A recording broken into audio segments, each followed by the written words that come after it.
At 18, with bruises hidden beneath her sleeves and hope dying in her chest, Lydia Rowan answered a newspaper ad from a stranger promising not just a home, but love.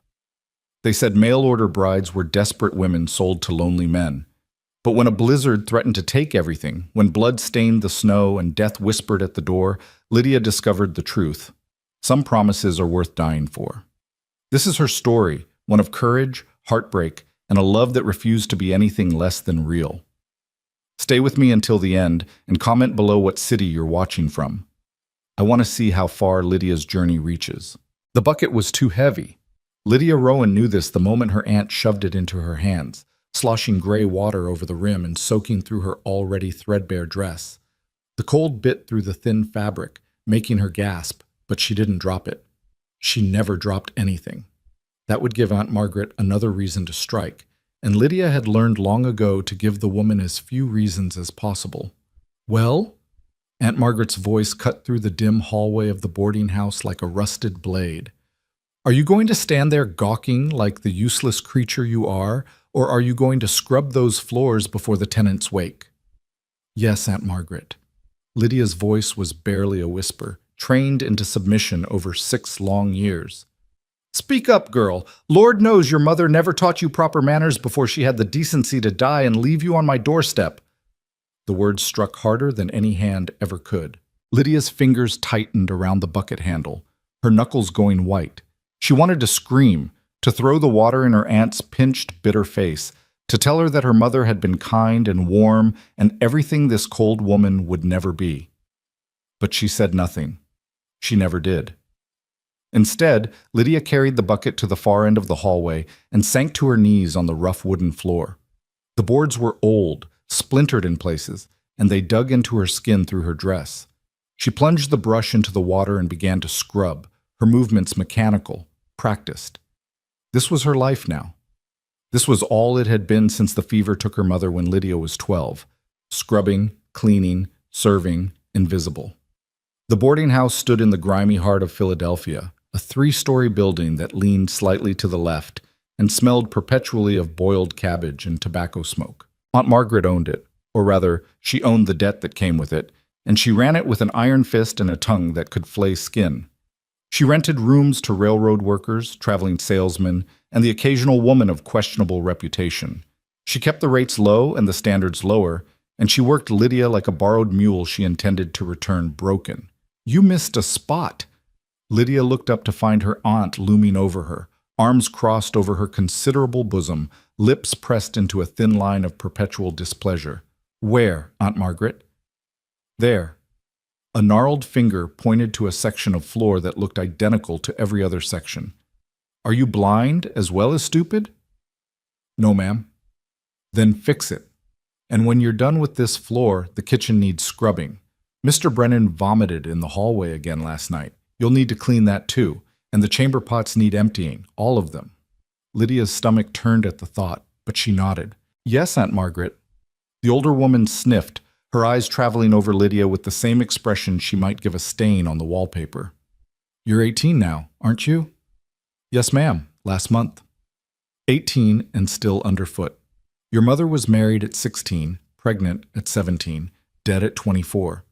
At least she was useful for something before she died. Aunt Margaret's lips twisted into something that might have been a smile on a kinder face. "Though I suppose if you couldn't even keep your own mother alive, you're not much use to anyone." The words hung in the air like poison gas. Lydia felt them settle into her chest, into the hollow place where hope used to live. She wanted to say that it wasn't her fault, that she was only 12, that she'd begged the doctor to come but they had no money for his fee. She wanted to say that she'd held her mother's hand until the very end, whispering prayers she wasn't sure anyone heard. But Aunt Margaret had already turned away, her heavy footsteps echoing down the hall. Lydia scrubbed until her hands were raw and red, until the water in the bucket turned black with grime. She emptied it in the alley behind the boarding house, where rats skittered between overflowing trash bins and the air smelled of rot and human waste. The November wind cut through her dress, and she shivered violently, her teeth chattering. Winter was coming. Last year, Aunt Margaret had forgotten to give Lydia a winter coat, and she'd spent the coldest months wrapped in a moth-eaten blanket, her lips blue, and her fingers so numb she could barely feel them. This year would likely be the same. This year, and the next, and the one after that. Forever.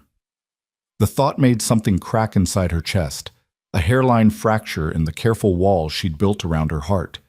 She was 18 years old, and this was her life. There would be no rescue, no prince on a white horse, no sudden inheritance from a distant relative. There was only this, scrubbing floors until her back bent permanently, sleeping in a closet-sized room with a broken window, eating leftovers from other people's plates, dying slowly, one day at a time. "I can't," she whispered to the rats in the rotting garbage. "I can't do this anymore." But what choice did she have? The answer came 3 days later in the form of a crumpled newspaper. Lydia found it in Mr. Pemberton's room while changing his sheets. He was a traveling salesman, rarely home, and he had a habit of leaving newspapers scattered across his floor. Normally, Lydia would gather them for kindling, but this one caught her eye because of the headline on the back page: Matrimonial Opportunities Out West. Her hands trembled as she smoothed the paper across the unmade bed. She'd heard whispers of such things, advertisements from lonely men on the frontier seeking wives through the mail. The other servants at neighboring houses sometimes gossiped about girls who'd taken such chances, who'd fled East Coast misery for Western uncertainty. Desperate women for desperate men, they'd said, giggling nervously, probably end up murdered or worse. But as Lydia scanned the columns of advertisements, she didn't see desperation. She saw possibility. Rancher in Montana seeks sturdy wife for homestead life. Must be able to cook and sew. Widower with 3 children needs mother and companion. Farm experience preferred. Colorado cattle rancher, 32, seeks wife with a heart that wishes to be loved. I can offer a home, respect, and a chance at happiness. I cannot offer wealth, but I can promise honesty and kindness. Lydia's fingers stopped on that last one. She read it again, her heart beating faster with each word. A heart that wishes to be loved. When was the last time someone had loved her? Her mother, yes, but that was 6 years ago. 6 years of being told she was worthless, unwanted, a burden. 6 years of believing it. But this man, this stranger in Colorado, he wasn't looking for a servant. He was looking for someone to love. The thought was so foreign, so impossibly beautiful, that Lydia felt tears prick her eyes. "What are you doing?" She spun around to find Aunt Margaret in the doorway, her face purple with rage. I was just changing the sheets, reading Mr. Pemberton's newspaper." Her aunt crossed the room in 3 strides and snatched the paper from Lydia's hands. "Thieving now, are we?" "No, I wasn't stealing. I was just—" The slap came hard and fast, snapping Lydia's head to the side. Pain exploded across her cheek, and she tasted blood where her teeth cut the inside of her mouth. "Don't you dare talk back to me, girl." Aunt Margaret's face was inches from hers now, her breath hot and sour. "You're lucky I took you in when your mother died. Lucky I didn't toss you into the street like the worthless orphan you are.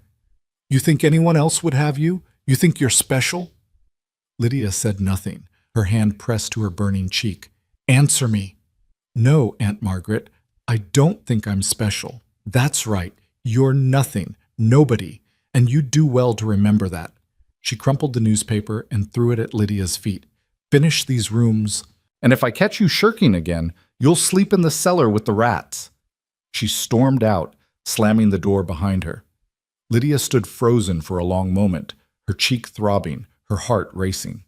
Then, slowly, she bent down and picked up the crumpled newspaper. She smoothed it out carefully, her hands shaking, and tore out the advertisement.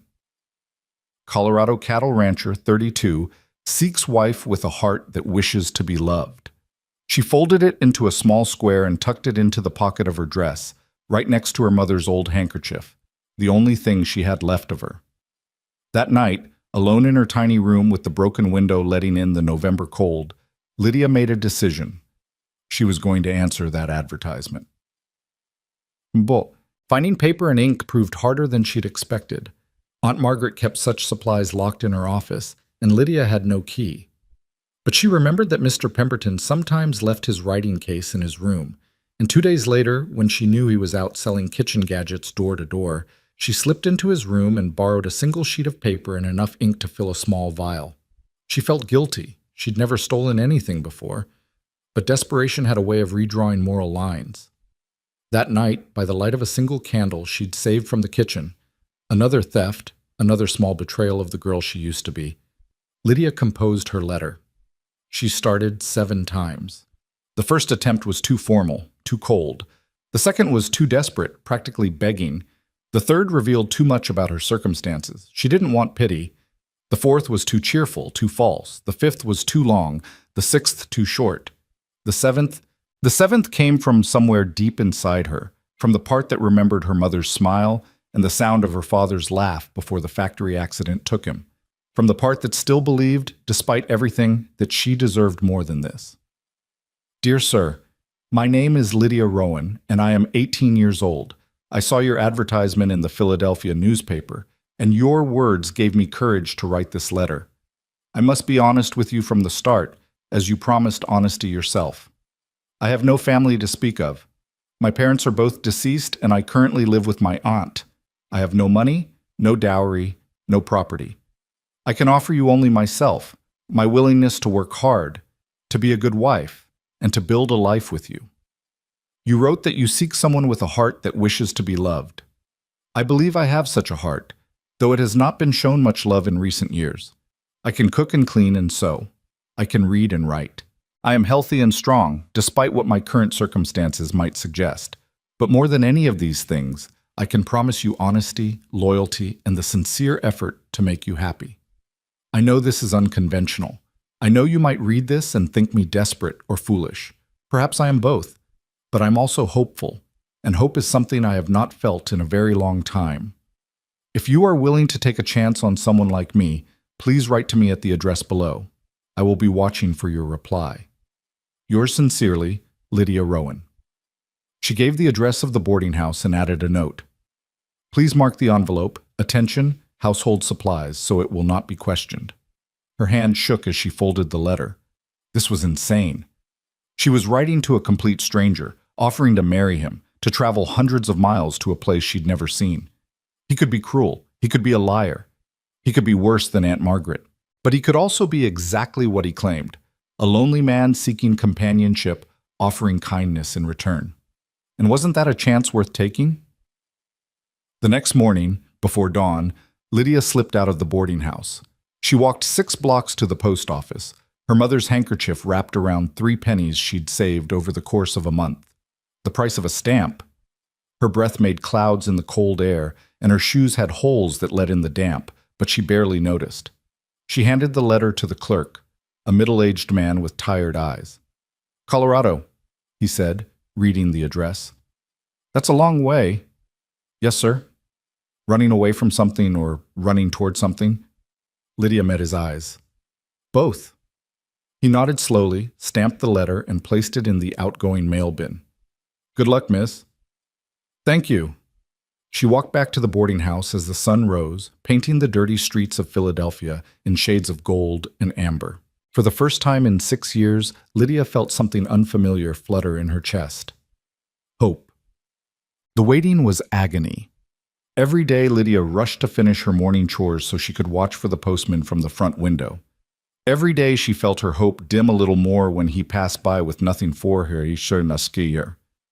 One week became 2, 2 became 3. He's not going to write, she told herself on the 21st day, scrubbing the front steps in the freezing rain. Why would he? I'm nobody. Nothing, just like Aunt Margaret says. But on the 23rd day, the postman stopped. Lydia saw him from the second-floor window where she was dusting. She watched him reach into his bag and pull out a thick envelope marked household supplies. Her heart stopped. She flew down the stairs, nearly tripping over her skirts, and flung open the front door just as the postman was sliding the envelope through the mail slot. Oh! He jumped back, startled. Eager for the mail today, are we? Is that for me? He checked the envelope. Says household supplies care of this address.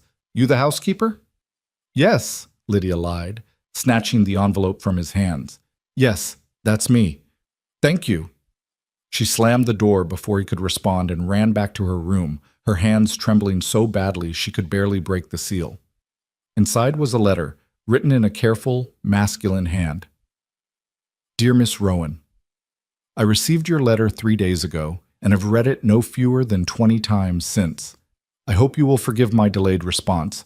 I wanted to write something worthy of your courage in writing to me first. Let me begin with honesty, as you did. My name is Grant Mercer. I am 32 years old and have owned a cattle ranch outside of Stillwater, Colorado for the past 8 years. The ranch is small, 200 acres, and the house is modest, but it is mine, free and clear of debt. I built it with my brother Daniel, who died of pneumonia 3 years ago. Since then, I have lived alone. I will not lie to you about the life here. The work is hard. The winters are harsh. The nearest town is 6 miles away, and I go there perhaps once a month for supplies. We are far from the civilization and comforts you know in Philadelphia. The land is beautiful, but it is also unforgiving. You say you have no money or property to offer, but Miss Rowan, I am not seeking a business arrangement. I am seeking a companion, a partner, someone to share this life with. Your willingness to work hard, to be honest, to try. These are worth more than any dowry. I know this is a great deal to ask of you. I know you would be leaving everything familiar behind, taking a tremendous leap of faith in a stranger's word. All I can offer you in return is this. I promise to treat you with respect and kindness. I promise to protect you and provide for you to the best of my ability. I promise that you will have your own space and time to decide if I am what you want. You will never be a servant in my home. You will be my wife, my equal partner. If you are willing to take this chance, I will send you money for a train ticket. The journey will take approximately 4 days. I would propose that we marry shortly after your arrival, as is customary in these arrangements, but I want you to know that I will not force anything upon you. You will have time to know me, to decide if you can build a life here. I will understand if you do not write back. This is a frightening prospect, and I am a stranger asking you to trust me with your future. But if you do decide to come, know that I will be waiting at the Stillwater station, and I will do everything in my power to make you happy. Yours in hope, Grant Mercer. P.S. You mentioned you can read and write. I wonder, do you like books? I have a small collection, mostly Dickens and Twain, and it would be nice to have someone to discuss them with. Lydia read the letter 3 times, tears streaming down her face. He sounded kind, honest, lonely, like her, and he'd asked about books. She pressed the letter to her chest and made her decision. Sent. Writing back was easier this time. She told him yes, she would come. Yes, she would marry him. And yes, she loved books. Her mother used to read to her before she died, and it was one of her most precious memories. She mailed the letter the next morning. Grant's response came faster this time. Only 12 days. Inside the envelope was another letter and a train ticket from Philadelphia to Stillwater, Colorado, dated for 3 weeks hence. Dear Lydia, he'd dropped the formal Miss Rowan, and the intimacy of her first name made her heart race. I cannot express how happy your letter made me. I have enclosed a ticket for December 15th. If this is too soon, please write, and I will send another for a later date. I know you may need time to prepare, to say goodbye to those you love. I have also enclosed $20 for traveling clothes and supplies you may need for the journey. Please use it as you see fit. The train ride will be long, so bring something to read and food for the journey, as the dining car can be expensive. I will be waiting at the Stillwater station on the 19th of December at approximately 2 o'clock in the afternoon when your train is scheduled to arrive.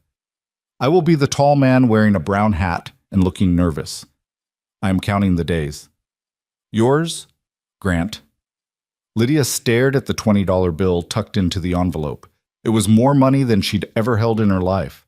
3 weeks. She had 3 weeks to prepare for a new life. 3 weeks to escape. She told no one, of course. Aunt Margaret would never allow it, would lock her in the cellar, or worse if she even suspected Lydia was planning to leave. So Lydia went about her days as usual, scrubbing, cleaning, serving, while secretly making her preparations. She used $5 of Grant's money to buy a small carpet bag from a second-hand store.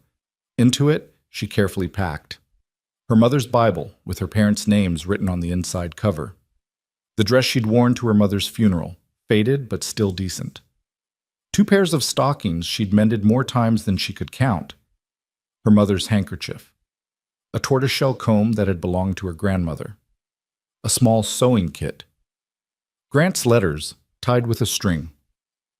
She hid the bag under her narrow bed and waited. December 14th arrived cold and clear. Lydia barely slept that night, lying awake and listening to the boarding house settle around her. At 3 a.m, she rose, dressed in her warmest clothes, which weren't very warm at all, and retrieved her bag. She paused at the door of her tiny room, looking back at the space that had been her prison for 6 years. The broken window, the stained walls, the floor that never seemed to come clean no matter how hard she scrubbed. She felt nothing but relief to leave it behind. The boarding house was silent as she crept down the stairs. She'd oiled the hinges on the front door 2 days ago, and it swung open without a sound. The winter air hit her like a slap, stealing her breath, but she pulled her thin shawl tighter and stepped out into the darkness. She didn't look back. The train station was a mile away. Lydia walked quickly, her bag clutched tight, her heart pounding. Every sound made her jump. What if Aunt Margaret had heard her leave? What if she was following? What if the police stopped her, thinking her a runaway? But the streets were empty, and she reached the station as the first train of the morning was beginning to board. "Ticket," the conductor said, barely glancing at her. Lydia handed him her precious ticket, praying he wouldn't question a young woman traveling alone. He punched it and handed it back. 4 days to Colorado. You got food?" "Yes, sir." She'd used another $1 to buy bread, cheese, and apples, enough to last the journey if she was careful. "Platform 3. Train leaves in 20 minutes. "Thank you." She climbed aboard and found a seat by the window, tucking her bag carefully at her feet. The compartment was nearly empty at this hour, just an elderly couple dozing in the corner and a businessman reading a newspaper. Lydia watched through the window as the platform began to fill with passengers. Her heart was in her throat, certain that at any moment she would see Aunt Margaret's furious face, would hear her shrill voice demanding Lydia come back. But the minutes ticked by, and there was no sign of her. Finally, with a great hiss of steam and a lurching jolt, the train began to move. Lydia pressed her face to the cold glass, watching Philadelphia slip away, the dirty streets, the cramped buildings, the life she was leaving behind. The city where she'd been born, where she'd lost everything, where she'd been nothing but a burden and a servant. As the train picked up speed, carrying her west toward an uncertain future and a man she'd never met, Lydia felt something wet on her cheeks. She was crying. But for the first time in 6 years, they were tears of hope, not despair. The journey was long and exhausting. The train rattled and swayed, stopping at what felt like every small town between Philadelphia and Colorado. Lydia watched the landscape change through her window, the crowded eastern cities giving way to farmland, then to rolling plains, then to something wild and vast that took her breath away. She'd never seen so much space, so much sky. The other passengers changed too, as some left and others boarded. The businessman was replaced by a family with 3 noisy children. The elderly couple departed in Pittsburgh, and a young couple clearly on their honeymoon took their place, giggling and whispering and making Lydia blush with their obvious affection. At night, she tried to sleep sitting up, her carpetbag clutched to her chest, but the seats were hard and the train was loud. She dozed fitfully, dreaming of her mother, of Aunt Margaret's cruel voice, of a tall man in a brown hat whose face she couldn't see. What if Grant took one look at her and was disappointed? What if she arrived and he'd changed his mind? What if this was all a terrible mistake? The doubts plagued her, growing stronger with each mile. By the 3rd day, Lydia was exhausted, hungry, her food had run out, and terrified. On the morning of the 4th day, a woman across the aisle leaned over. "First time out west?" she asked kindly. Lydia nodded. "I thought so. You've got that look, scared and excited all at once." The woman smiled. "I'm Mrs. Henderson. Are you meeting family in Colorado?" Lydia hesitated, then decided on honesty. "I'm meeting my fiancé." "Oh, how lovely. He's from Colorado then?" "Yes, ma'am. He has a ranch near Stillwater." "A rancher?" Mrs. Henderson's eyes sparkled. "Well, that's fine work. Hard work, mind you, but honest. Is it a mail order arrangement?" Lydia felt her cheeks burn. "Yes, ma'am." She expected judgment, but Mrs. Henderson just nodded approvingly. "Nothing to be ashamed of, dear. My own sister met her husband through an advertisement, and they've been married 20 years now. Sometimes fate needs a little help from the postal service." She patted Lydia's hand. What's his name? Grant. Grant Mercer. And do you love him? Lydia blinked, surprised by the directness of the question. I don't know him yet. But do you think you could love him? She thought of his letters, carefully written, full of honesty and kindness. She thought of how he'd promised to give her space, to treat her with respect. She thought of the $20 he'd sent, trusting a stranger not to simply take it and run. Yes, Lydia said softly. I think I could. Mrs. Henderson smiled. Then you're already halfway there. The train pulled into Stillwater Station at 2:17 p.m. on December 19th, 1887. Lydia stood on shaking legs, gathering her carpetbag and trying to smooth her hopelessly wrinkled dress. Through the window she could see the platform, a simple wooden structure with a small station house and a hand-painted sign reading Stillwater. Beyond it, the town was tiny, maybe 24 buildings clustered along a single dirt road. Behind them, mountains rose up like giants, their peaks white with snow. It was the most beautiful thing Lydia had ever seen, and the most terrifying. Good luck, dear, Mrs. Henderson said, squeezing her hand one last time. Thank you. Lydia stepped down from the train on trembling legs, her breath making clouds in the cold mountain air. The platform was crowded with people, families greeting each other, men loading cargo, a dog barking excitedly. And standing apart from all of them, looking exactly as nervous as he'd promised, was a tall man in a brown hat. Their eyes met across the platform. Grant Mercer was not handsome in the conventional sense. His face was too weathered, too sun-worn, with lines around his eyes that spoke of hard work and long days outdoors. His shoulders were broad, his hands large and calloused where they gripped his hat. He looked older than 32, but perhaps that was just the frontier aging him. But his eyes were kind, uncertain, hopeful. He took a step forward, then stopped, as if afraid he might frighten her. Lydia took a breath, picked up her bag, and walked toward him. Miss Rowan? His voice was deep, roughened by disuse, as if he didn't speak often. Mr. Mercer. They stood there for a long moment, two strangers who had promised to spend their lives together, taking each other's measure. You came, Grant finally said, and there was such relief in his voice that Lydia felt something tighten in her chest. I said I would. I know, but I thought maybe you'd change your mind, or that something would prevent you, or that I dreamed it all. He was turning his hat in his hands, clearly nervous. I'm glad you're here. So am I. Another pause. Then Grant seemed to remember himself. You must be exhausted and hungry. There's a hotel in town. I've arranged a room for you. I thought you might like to rest and clean up before we... He trailed off, his ears turning red. Before we get married, Lydia finished softly. Yes. He met her eyes again. Unless you need more time. I understand if... I don't need more time, Mr. Mercer. I made my decision when I boarded that train. Something flickered in his expression, surprise maybe, or gratitude. Then, tomorrow? Would that be acceptable? It would give you tonight to rest, and to be sure. Lydia thought about the money she didn't have, about the life she'd left behind, about the fact that she had nowhere else to go even if she wanted to.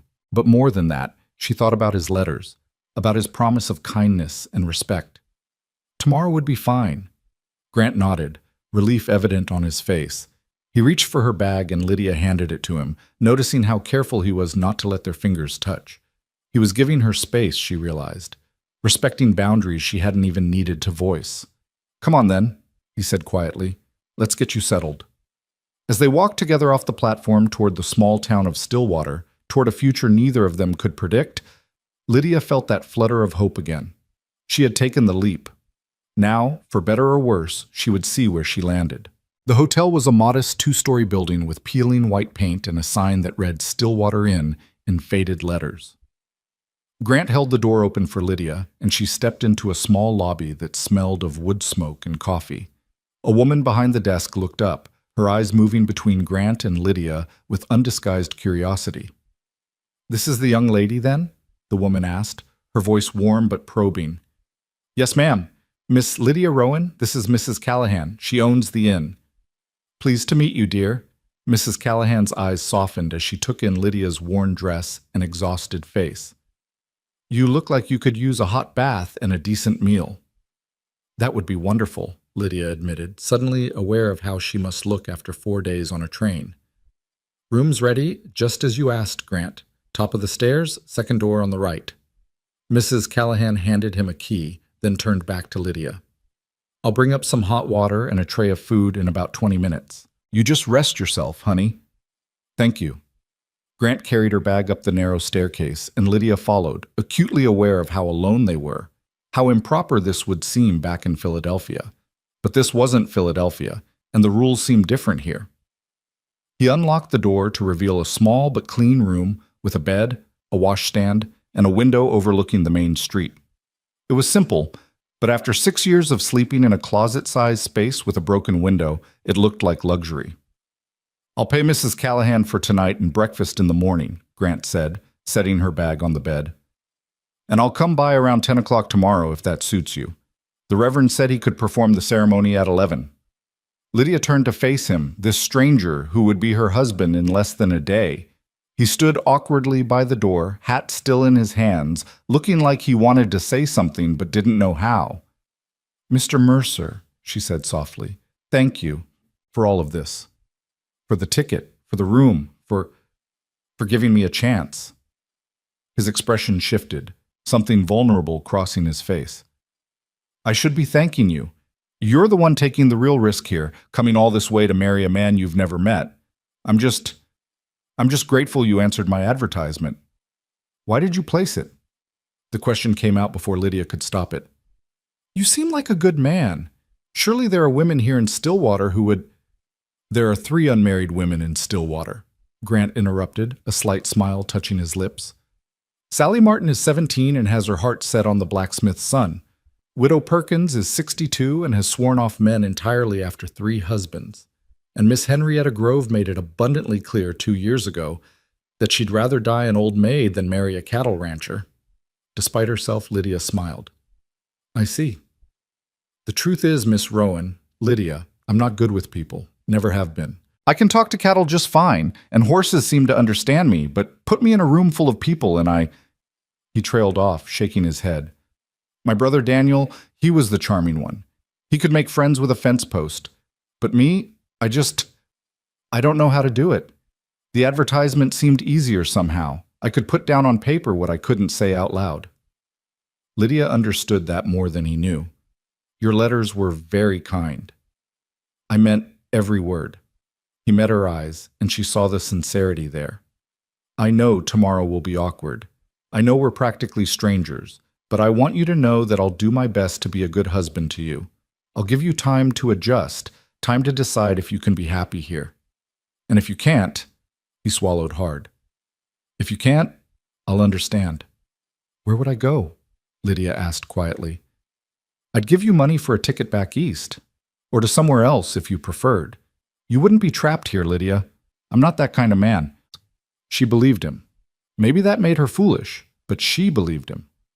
"I'll see you tomorrow morning then," Grant said, backing toward the door. "Tomorrow morning." He paused at the threshold, turned back. "Lydia, I'm glad you're here. Truly." Then he was gone, his heavy footsteps echoing down the hallway. Lydia sank onto the bed, her legs suddenly weak. Mrs. Callahan arrived a few minutes later with hot water and a tray of stew, fresh bread, and apple pie. Lydia ate every bite, then bathed in the tin tub the innkeeper's husband brought up, scrubbing away 4 days of train grime. She washed her hair with the sliver of soap Mrs. Callahan had provided, combed it out with her grandmother's tortoiseshell comb, and climbed into bed wearing her cleanest shift. The sheets were crisp and smelled of lavender. The mattress was soft. Through the window she could hear the sounds of Stillwater settling in for the night. Voices calling goodnight, a dog barking, someone playing a fiddle. Tomorrow she would marry Grant Mercer. Tomorrow her life would change completely. Lydia pressed her hand to her chest, feeling her heart beat fast beneath her palm. She wasn't sure if she was more terrified or excited. Maybe both. She fell asleep, still wondering. The wedding took place in a small white church at the edge of town. Lydia wore her mother's funeral dress, which she'd done her best to press with the iron Mrs. Callahan had loaned her. It was plain black wool, severe and unflattering, but it was all she had. She'd tried to dress it up with her mother's handkerchief tucked into the neckline, but she still felt like she was going to a burial rather than a wedding. Grant was already there when she arrived, wearing what was clearly his best suit, a brown jacket and trousers that looked stiff and uncomfortable on his large frame. His hair was slicked back with water, and he'd shaved so closely that she could see a small nick on his jaw. He looked terrified. The Reverend was a small, cheerful man named Pastor Williams, who seemed determined to make the best of the awkward situation. Mrs. Callahan and her husband served as witnesses, standing off to the side with encouraging smiles. "Dearly beloved," Pastor Williams began, his voice echoing in the empty church, "we are gathered here today to join this man and this woman in holy matrimony." Lydia barely heard the words. She was too focused on trying to keep her hands from shaking on the way Grant stood perfectly still beside her like a man facing a firing squad, on the surreal reality that in a few minutes she would be married. "Grant Mercer, do you take this woman to be your lawfully wedded wife, to have and to hold from this day forward, for better or for worse, for richer or for poorer, in sickness and in health, until death do you part?" Grant's voice was steady. "I do. And do you, Lydia Rowan, take this man to be your lawfully wedded husband, to have and to hold from this day forward, for better or for worse, for richer or for poorer, in sickness and in health, until death do you part?" This was it. Her last chance to change her mind, to run, to choose a different path. But what other path was there? "I do," Lydia whispered. "Do you have rings?" Grant fumbled in his pocket and produced 2 simple gold bands. His hands shook slightly as he slipped one onto Lydia's finger. It was too large, but she closed her hand around it, holding it in place. She took the other ring and slid it onto Grant's finger. His hand was warm, calloused, strong. "Then by the power vested in me by the territory of Colorado and Almighty God, I now pronounce you husband and wife. You may kiss your bride." Grant went very still. Lydia held her breath. Then very carefully, he leaned down and pressed his lips to her forehead, a chaste, brief touch that somehow felt more intimate than any real kiss could have been. "Congratulations!" Mrs. Callahan rushed forward to embrace Lydia. "Oh, honey, I'm so happy for you both." Mr. Callahan shook Grant's hand vigorously. Pastor Williams beamed at them both. And just like that, it was done. Lydia Rowan was now Lydia Mercer. Grant had brought a wagon, and he helped Lydia up onto the seat with the same careful distance he'd maintained since meeting her. Her small carpet bag sat in the back, looking pathetically insignificant. Mrs. Callahan had packed them a basket of food for the journey, which Grant accepted with quiet thanks. As they pulled away from the church, Lydia looked back at Stillwater, the small cluster of buildings that represented the last bit of civilization she might see for a while. "It's about an hour's ride to the ranch," Grant said, breaking the silence. "The road gets rough in places, so hold on." "All right." They rode in silence for a while, the wagon creaking beneath them, the horses' hooves clopping steadily on the frozen ground. The landscape opened up around them, vast and empty, and startlingly beautiful. Mountains rose in the distance, their peaks touching the sky. The air was cold and clean, nothing like the smoke-choked streets of Philadelphia. "Are you warm enough?" Grant asked. Yes. She wasn't really, but she didn't want to complain. He must have sensed the lie because he reached behind the seat and pulled out a thick wool blanket, draping it over her lap without a word. "Thank you." Another stretch of silence. Then Grant cleared his throat. "I should tell you about the ranch. I don't want you to be disappointed when we arrive." "All right. It's not much. 200 acres, like I said in my letters, but only about 50 are really usable for cattle. The rest is too rocky or steep. The house is small, just 4 rooms. My brother and I built it ourselves, so it's sturdy, but it's not fancy. No wallpaper or nice furniture or anything like that." "I'm not expecting fancy, Mr. Mercer." "Grant," he corrected softly. "We're married now. You should call me Grant." "Grant?" she repeated, testing the name on her tongue. "And you should call me Lydia." "Lydia." He said it carefully, like he was afraid of breaking it. "Pretty name." "It was my grandmother's." "The one who owned the comb?" She was surprised he remembered that detail from her letters. "Yes." "What was she like?" No one had asked Lydia about her family in years, Aunt Margaret certainly never wanted to hear about them. The question opened something in her chest. "She was kind," Lydia said quietly. "She used to tell me stories about Ireland, where she was born. She came to America when she was 16, all alone, to work as a housemaid. She said it was the scariest thing she ever did, but also the best. She met my grandfather at the house where she worked. He was a gardener.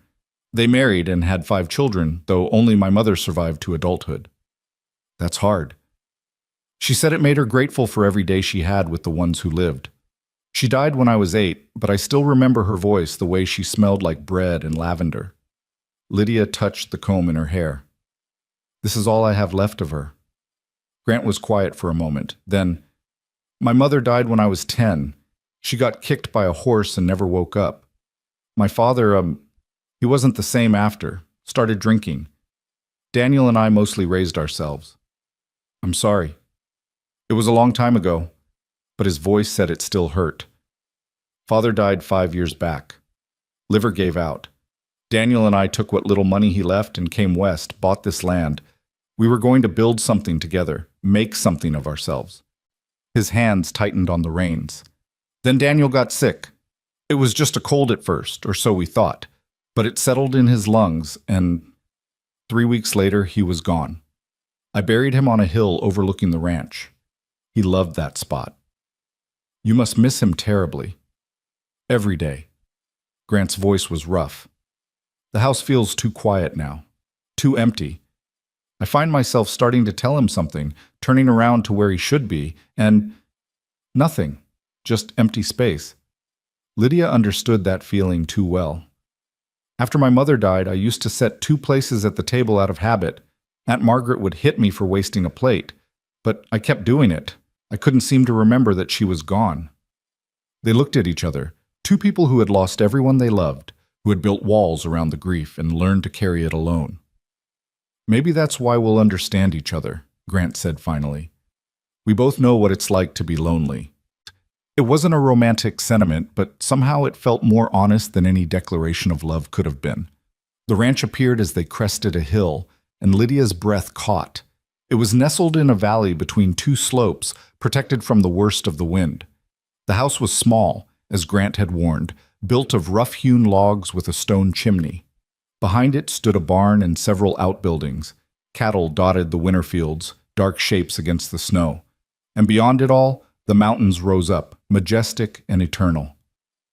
"It's beautiful," Lydia whispered. Grant looked at her in surprise. "You think so?" "I've never seen anything like it.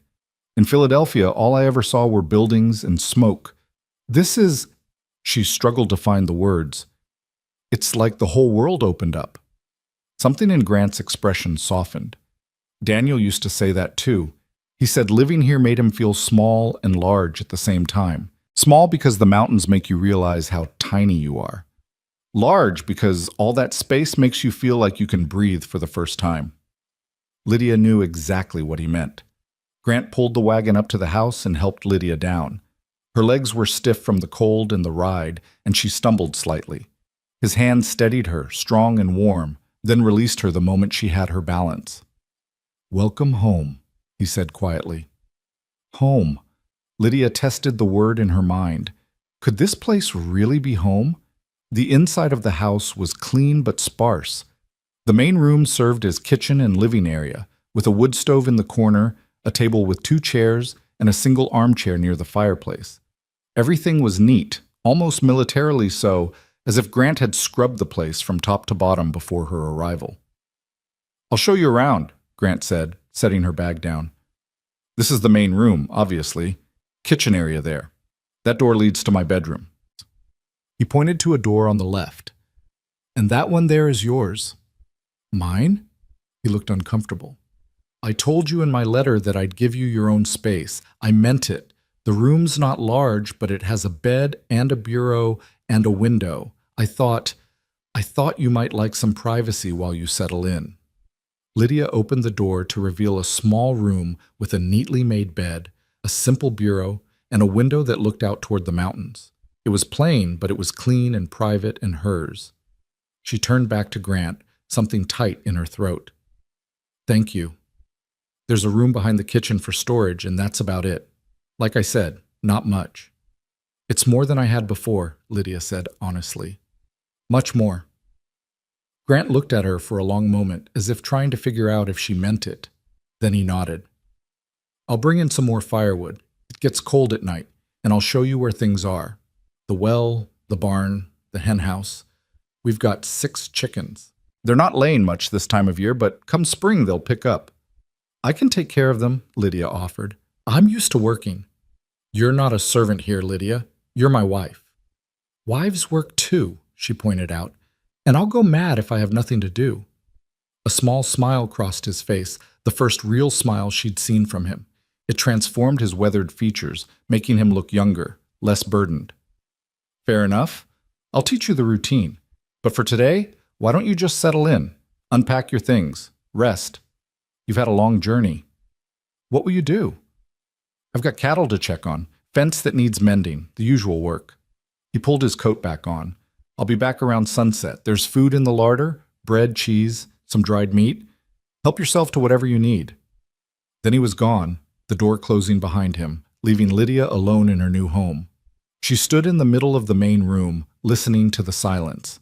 It was different from the silence of her tiny room at the boarding house. That silence had been oppressive, suffocating. This silence felt peaceful, like the house was breathing quietly around her. Lydia unpacked her meager belongings, placing her mother's Bible on the small table beside her bed, hanging her spare dress in the bureau. It took all of 5 minutes. Then she explored the house more thoroughly, opening cupboards and drawers, learning where Grant kept things. Everything was organized and clean. The man clearly ran a tight household. In the kitchen, she found flour, sugar, coffee, salt pork, dried beans, and a jar of preserved peaches. Not a lot, but enough. The larder was cool and well-stocked with root vegetables. Potatoes, carrots, onions. She could work with this. By the time sunset painted the sky in shades of gold and crimson, Lydia had made bread dough and set it to rise, peeled potatoes, and started a stew on the stove. She'd also swept the floors, washed the windows, and organized the kitchen more efficiently. Old habits died hard. She heard Grant's footsteps on the porch and quickly wiped her hands on her apron, one she'd found hanging on a hook and assumed had belonged to his brother. He stepped inside, bringing the smell of cold air and livestock with him. He stopped short when he saw the table set for 2, the stew bubbling on the stove, the fresh bread cooling on the counter. You didn't have to do all this.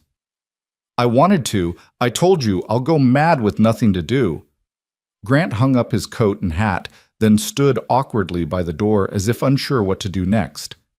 Would you like to wash up before supper? Lydia suggested. Yes. Thank you.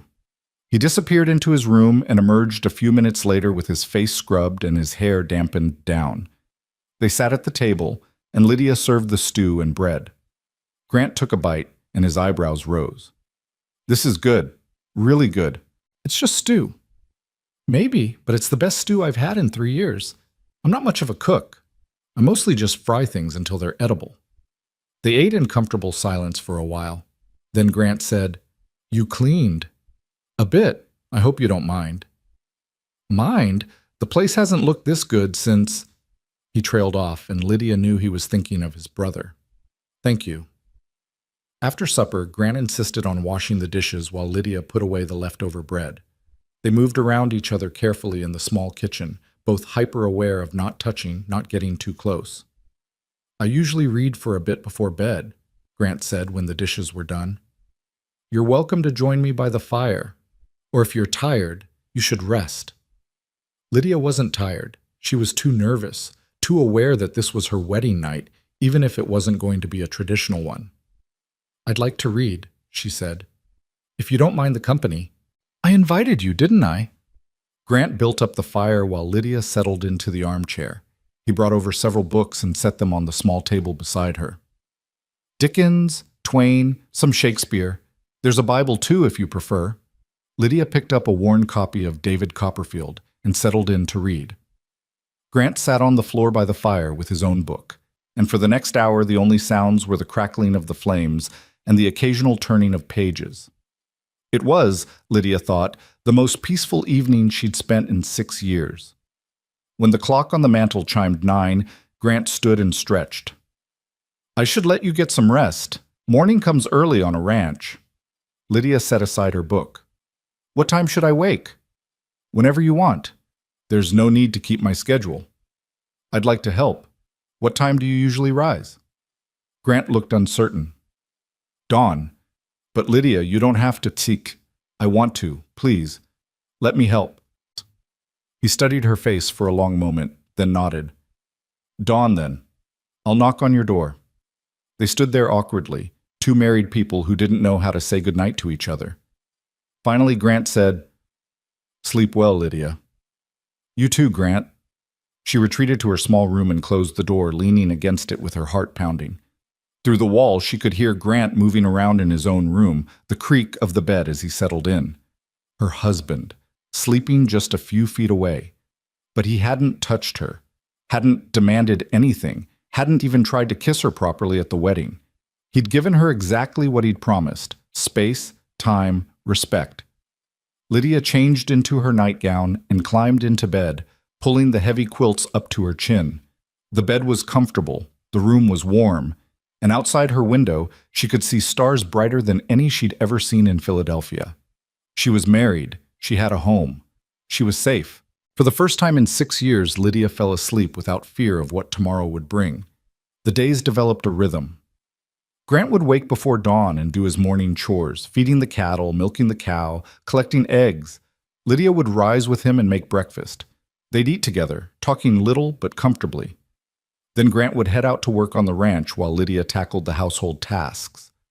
But she was restless with so little to do. The house was small and stayed clean easily. By the third day, she'd reorganized every cupboard and scrubbed every surface twice. I could help outside, she suggested over breakfast one morning. Grant looked up from his coffee. It's cold out there, and the work is hard. I'm not afraid of hard work. I know, but please, Grant. I'm going mad with nothing to do. Let me help. He sighed, but she saw the corner of his mouth twitch. You're stubborn. You say that like it's a bad thing. It's not. He took another sip of coffee. All right, dress warm. I'll teach you to feed the chickens and collect eggs properly. And you can help me mend the fence in the south pasture if you're really determined to freeze your fingers off. Lydia grinned. Thank you. Working outside was indeed cold and hard, but Lydia loved it. She loved the way the morning air bit at her cheeks, the way her breath made clouds, the satisfaction of completing physical tasks. Grant was a patient teacher, showing her how to scatter feed for the chickens, how to check for eggs without disturbing the hens too much, how to hold the fence wire taut while he hammered. They worked side by side in companionable silence, and Lydia found herself watching him when he didn't notice. The way his hands moved with practiced efficiency, the way he murmured gentle words to the cattle when he checked on them, the way he always made sure she was warm enough, offering his gloves when her fingers got too cold. He was kind, genuinely, deeply kind. One afternoon, about a week after her arrival, Lydia was hanging laundry on the line when she heard hoofbeats. She turned to see a wagon approaching, driven by a woman about her own age with bright red hair and a friendly face. Hello, the woman called, pulling her wagon to a stop. You must be Grant's new wife. I'm Sarah Mitchell. My husband Tom and I have the ranch about 3 miles east. Lydia Mercer, pleased to meet you.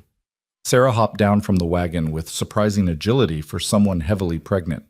I would have come sooner, but the baby's been keeping me sick as a dog. I'm finally feeling human again, so I thought I'd come welcome you properly. She pulled a cloth-covered basket from the wagon. I brought you some preserves and a cake. Nothing fancy, but I figured you might appreciate... She stopped mid-sentence, staring at Lydia's dress.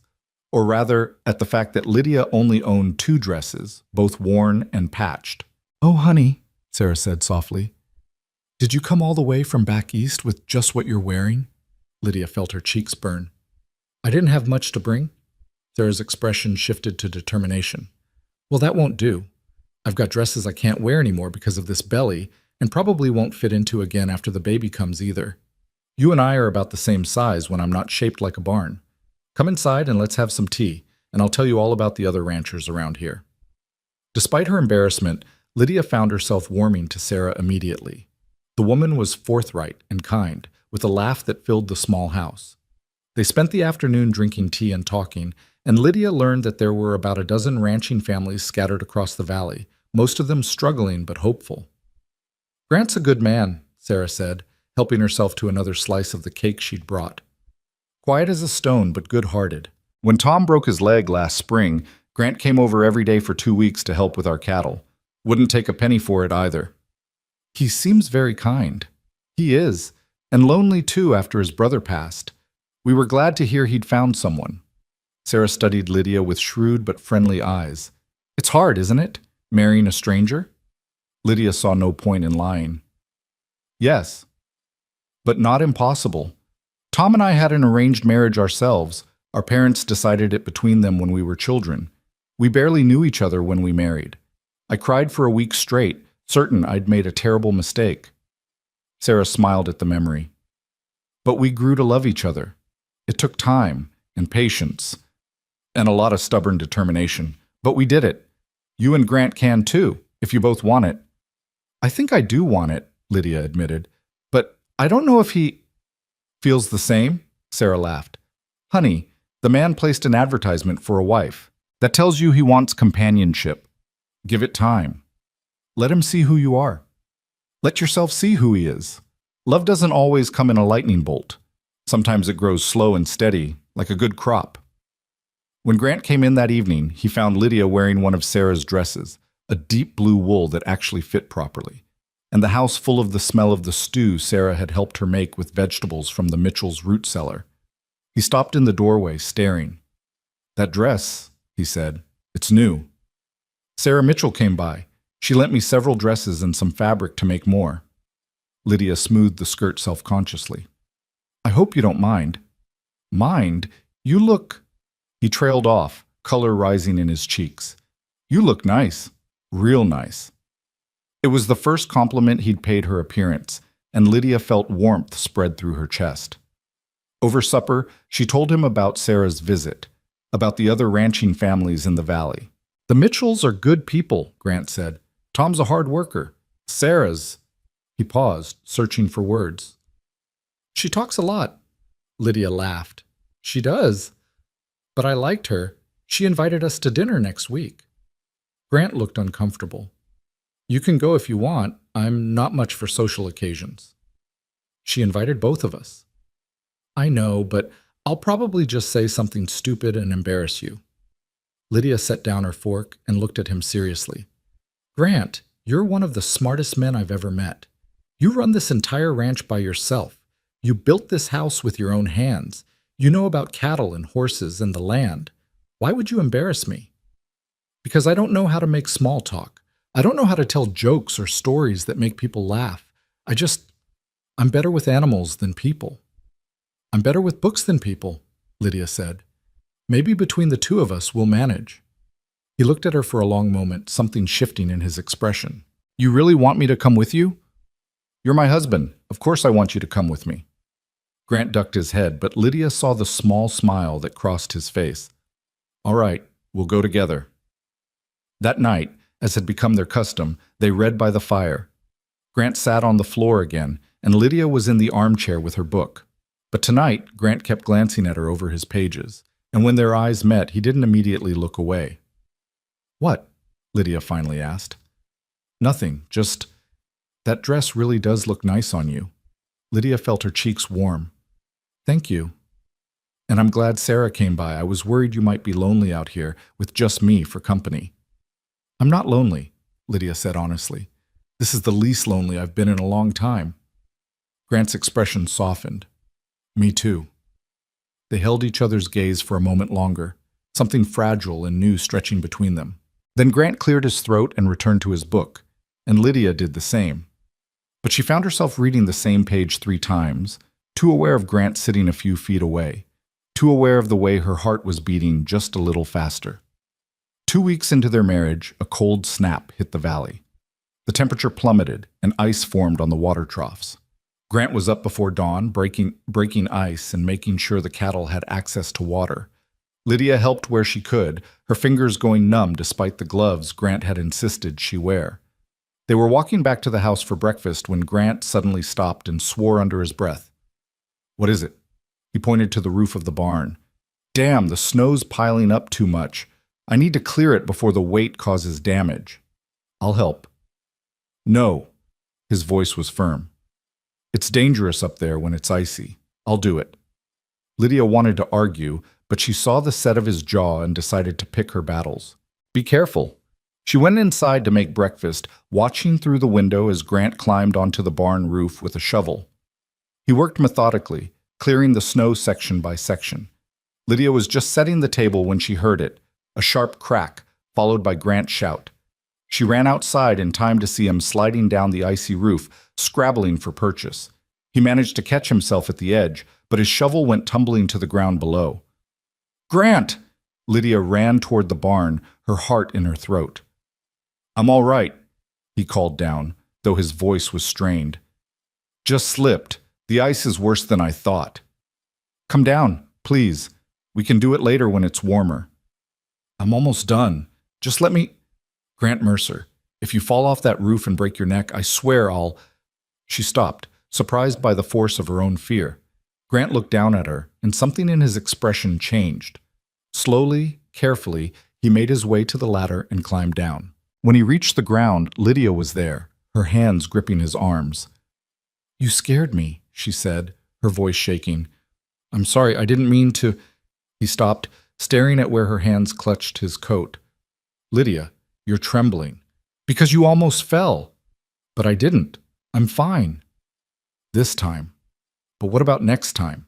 What if you'd hit your head or broken a leg or—" The words tumbled out before she could stop them. "I can't lose someone else, Grant. I can't." Understanding dawned in his eyes. He covered her hands with his own, warming them. "I'm all right. See? Not a scratch.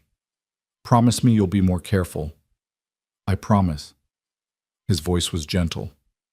"I promise, Lydia." They stood there in the cold, hands clasped, something shifting between them. Grant's thumb brushed over her knuckles, and Lydia felt the touch all the way through her body. "You care," he said softly, wonderingly. "You actually care if something happens to me." "Of course I care. You're my husband. No, I mean, you really care. Not just because I'm your husband, but because—" He seemed to struggle for words. "Because I'm me." Lydia realized it was true. Somewhere in the past 2 weeks, Grant had stopped being just the stranger who'd saved her from Aunt Margaret. He'd become a person she knew, someone she respected, someone whose absence would leave a hole in her life, someone she was starting to care about more than she'd expected. "Yes," she said simply. "I care." Grant's hands tightened on hers. For a moment, Lydia thought he might kiss her, really kiss her, not the chaste touch on her forehead from the wedding. She saw him lean in slightly, saw the way his eyes dropped to her lips. But then he pulled back, releasing her hands. "We should go inside. You're freezing." Disappointment flooded through her, but Lydia nodded. They walked back to the house together, and neither of them mentioned what had almost happened. But that evening, when they sat by the fire to read, Grant didn't sit on the floor. He settled on the other end of the armchair, not touching her but close enough that she could feel his warmth. And when Lydia's eyes grew heavy and her head began to droop, Grant gently took the book from her hands. "Go to bed, Lydia. You're exhausted." She stood on sleepy legs, and Grant stood with her. "Good night," she said softly. "Good night." But as she started toward her room, Grant caught her hand. She turned back, and he was looking at her with an expression she couldn't quite read. "Thank you," he said, "for caring if I fall off the roof, for being here, for everything." Lydia squeezed his hand. "Thank you for giving me a home." "This isn't just a home, Lydia. It's your home. You're not a guest here. You belong here now as much as I do." The words settled into her chest, warm and sure. She belonged here. She had a place, a purpose, a person who cared if she lived or died. It was more than she had ever hoped for. That night, Lydia lay awake in her small room, listening to the wind beginning to pick up outside. It had started as a whisper against the windows, but was growing stronger with each passing hour, rattling the shutters and moaning through the eaves. She pulled her quilts closer and tried to sleep, But something felt wrong. The air had changed, grown heavier somehow, charged with a tension that made her skin prickle. She must have finally dozed off because she woke to the sound of Grant's boots in the main room. The window showed only darkness. It was still the middle of the night. Lydia pulled on her shawl and opened her door to find Grant already dressed, pulling on his heavy coat. "What's wrong?" she asked. He turned, surprise flickering across his face. "Did I wake you? I'm sorry. There's a storm coming in. A bad one. I can feel it. I need to make sure the barn doors are secured and get the cattle closer to the windbreak." As if to emphasize his words, a powerful gust of wind slammed against the house, making the whole structure shudder. Lydia's eyes widened. How bad? Bad enough. These winter storms come down from the mountains without warning, and when they hit... He shook his head. "I've seen them bury fences overnight. I need to go now before it gets worse." "I'm coming with you." "No." Grant's voice was firm. "You stay here where it's safe and warm." "Grant, if it's as bad as you say, you might need help. What if something happens?" "Which is exactly why you're staying here." He crossed to her, put his hands on her shoulders. "Please, Lydia. I need to know you're safe. I can't worry about you and handle the cattle at the same time." She wanted to argue, but she saw the genuine fear in his eyes, not for himself, but for her. Finally, she nodded. "All right, but please be careful." "I will. Keep the fire going and stay inside no matter what you hear." He squeezed her shoulders gently, then released her and grabbed his hat. "I'll be back as soon as I can." Then he was gone, disappearing into the darkness.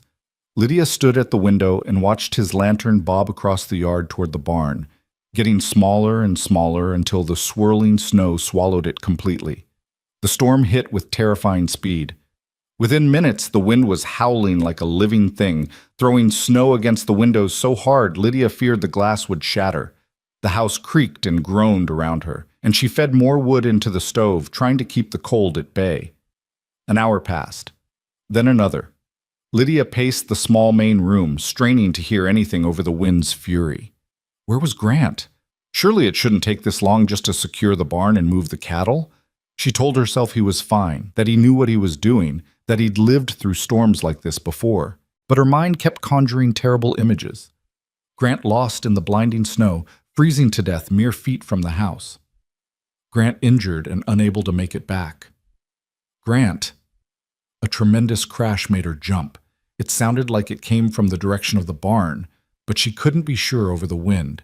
Lydia ran to the window, cupping her hands around her eyes to peer out, but she could see nothing but a white wall of swirling snow.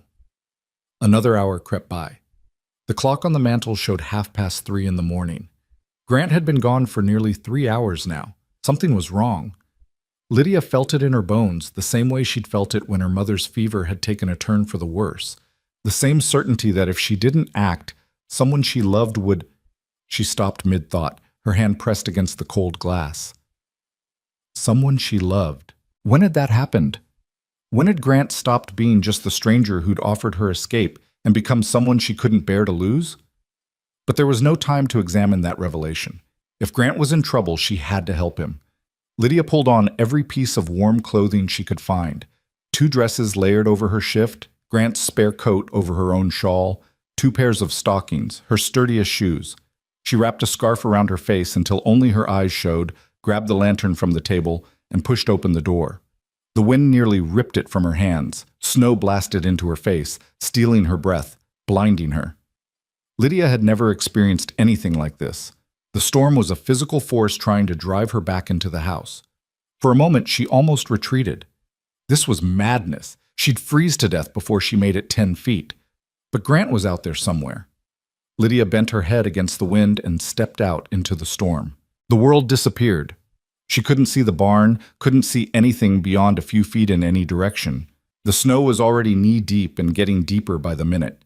Each step was a battle, the wind shoving her sideways, the cold biting through her layers of clothing like they were nothing. She held the lantern up, but its light barely penetrated the swirling white. Still, she pushed forward, aiming for where she knew the barn should be. Her feet were already going numb, and she'd only been outside for minutes. "Grant!" she screamed, but the wind tore the words from her mouth and scattered them. "Grant!" No answer. just the relentless howl of the storm. Lydia kept moving, one painful step at a time. Her lungs burned from breathing the frigid air. Ice was forming on her eyelashes, making it even harder to see. She had no idea if she was even going in the right direction anymore. Everything looked the same, just endless, blinding white. Then her foot hit something solid, and she fell forward, landing hard in the snow. The lantern flew from her hand and went out, plunging her into darkness, broken only by the weird white glow of the storm. Lydia pushed herself up, gasping, and felt around for what had tripped her. Her hand touched fabric, then an arm. "Grant!" She scrambled forward, digging through the snow until she found him. He was lying on his side, not moving, one hand still reaching toward the house he'd been trying to get back to. Snow was already piling on top of him, trying to bury him. "Grant, please, wake up!" She shook him, and he groaned softly. Alive, thank God he was alive. But he didn't open his eyes. Lydia's hand searched frantically and found the wound, a gash on the side of his head, still bleeding, the blood freezing on his face. He must have been hit by something, maybe debris from the barn. She had to get him inside. But he was easily twice her weight, and they were at least 50 feet from the house. Lydia looked around desperately, trying to get her bearings, but she could barely see anything. The wind was getting worse, the cold more vicious. They would both die out here if she didn't do something. "Grant, I need you to wake up," she said, leaning close to his ear. "I can't carry you by myself. Please, Grant, you have to help me." His eyes fluttered open, unfocused and confused. "Lydia?" "Yes, it's me. You're hurt, but we need to get you inside. Can you stand?" "You shouldn't be out here." His words were slurred. "Told you to stay inside." "Well, I didn't listen. Now come on." She got her shoulder under his arm and tried to lift. Grant groaned but managed to get his feet under him, leaning heavily on her. He was nearly dead weight, barely conscious, and Lydia felt panic claw at her throat. They'd never make it. But she had to try. She half-dragged, half-carried him through the snow, her muscles screaming in protest. Grant tried to help, his feet shuffling forward, but he kept stumbling. Every few feet they had to stop so Lydia could catch her breath, her lungs burning from the effort and the cold.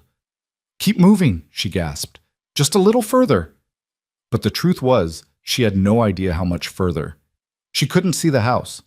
She was navigating purely on instinct and desperate hope, dragging them both through the storm toward what she prayed was safety. Grant's legs gave out, and they both went down in the snow. Lydia struggled to pull him back up, but he was too heavy, and she was too exhausted. "Get up," she pleaded, on the verge of tears. "Please, Grant, get up. I can't do this without you." "Leave me," he mumbled. "Save yourself." "No!" The word came out fierce, furious. "I didn't come all the way from Philadelphia, didn't marry you, didn't start to care about you, just to watch you die in the snow. Now get up." Maybe it was the anger in her voice, or maybe some part of him recognized that she meant every word, but Grant's eyes focused slightly. He gritted his teeth and pushed himself up with Lydia's help. They staggered forward again, Lydia's arms wrapped around Grant's waist, taking as much of his weight as she could. Her hands were numb. Her feet were numb. Everything was numb except the burning in her chest and the fierce determination that they would not die here. Not tonight, not like this. Then, like a miracle, she saw it. A faint glow through the snow. The house. She'd left the door open and the light from the stove was barely visible through the storm, but it was there. "Almost there," she told Grant. "Just a little further. You can make it." 20 more feet. 15. 10. They fell through this doorway together, landing in a heap on the floor. Lydia kicked the door shut behind them, cutting off the wind's scream. For a moment, she just lay there, gasping, her whole body shaking from exhaustion and cold. But Grant was bleeding and half frozen. She couldn't rest yet. Lydia forced herself up and dragged Grant closer to the stove. His lips were blue, his skin like ice. She peeled off his wet coat and boots, then ran to her room for every blanket she owned. She wrapped him in them, tucked them around him, then added more wood to the stove until the fire roared. The wound on his head was still bleeding. Lydia fetched water and clean cloth, her hands shaking so badly she could barely hold the basin. She cleaned the gash as gently as she could, relieved to see it wasn't as deep as she'd feared, though it would need stitches. She'd watched her mother sew up her father's hand once after a factory accident. She could do this. She threaded a needle with trembling fingers and, whispering apologies with every stitch, sewed the wound closed. Grant barely stirred, which frightened her more than if he'd been screaming. When she was done, she bandaged his head and checked him for other injuries. Aside from some bruising and the head wound, he seemed intact, but he was so cold, too cold. Lydia stripped off her own wet outer layers and lay down beside Grant, wrapping her arms around him, trying to share what little warmth she had. His skin felt like marble against hers. "Don't you dare die," she whispered against his chest. "Do you hear me, Grant Mercer?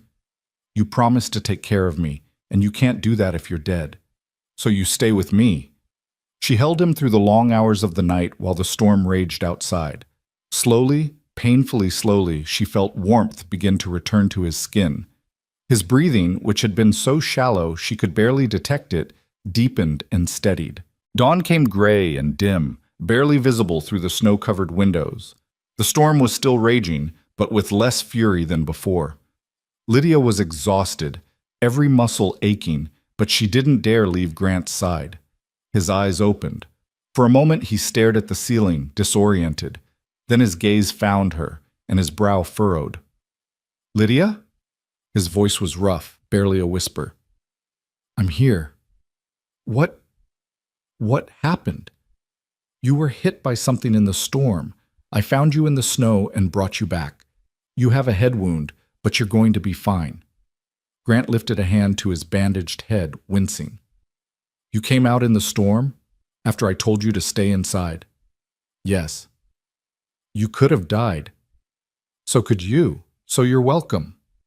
He stared at her, and she saw a dozen emotions cross his face. Shock, gratitude, confusion, and something else. Something that made her breath catch. "You saved my life," he said softly. "You gave me a life worth saving. It seemed only fair to return the favor." Grant's hand found hers under the blankets, his fingers lacing through hers. "I've never had anyone—" He stopped, his voice breaking slightly. "Daniel would have just told me I was stupid for going out in the storm in the first place. My father would have said I deserved whatever I got. But you risked your life for me." "Of course I did." Lydia squeezed his hand. "You're my husband. Is that the only reason?" She met his eyes, saw the vulnerability there, the hope he was trying hard to hide. And she realized that this moment, right here, was when everything would change. She could retreat behind the safe walls of propriety and duty, or she could tell him the truth. "No," she whispered. "That's not the only reason." Grant's eyes widened. His free hand came up to cup her face, his thumb brushing over her cheekbone with a tenderness that made her heart ache. "Lydia," he breathed, "I know this isn't how these things usually work. I know we're supposed to be strangers who slowly learn to tolerate each other, but somewhere in the past few weeks you stopped being a stranger to me. You became everything." Tears pricked at Lydia's eyes. "When you didn't come back, when I thought you might be dead, I realized that I couldn't imagine this life without you in it. Not because I need you to survive, but because I want you in it." "Is that enough?" Grant asked. "Is wanting enough to build something real on?" "I think so. I think maybe wanting is where love starts." The word hung between them, fragile and new and terrifying. Grant's eyes searched hers, and then, slowly, carefully, he leaned forward and pressed his lips to hers. It was nothing like the chaste kiss at their wedding. This was warm and real and full of all the things they couldn't quite say yet. Lydia kissed him back, her hand curling into his shirt, anchoring herself to this moment, to this man, to this feeling blooming in her chest. When they finally pulled apart, both breathing hard, Grant rested his forehead against hers. "I don't deserve you," he whispered. "You're wrong. You deserve everything I can give you, and I intend to spend the rest of my life making sure you know it." They lay there together, wrapped in blankets by the fire, while the storm continued to rage outside. But inside, in the small house that had become their home, something had shifted.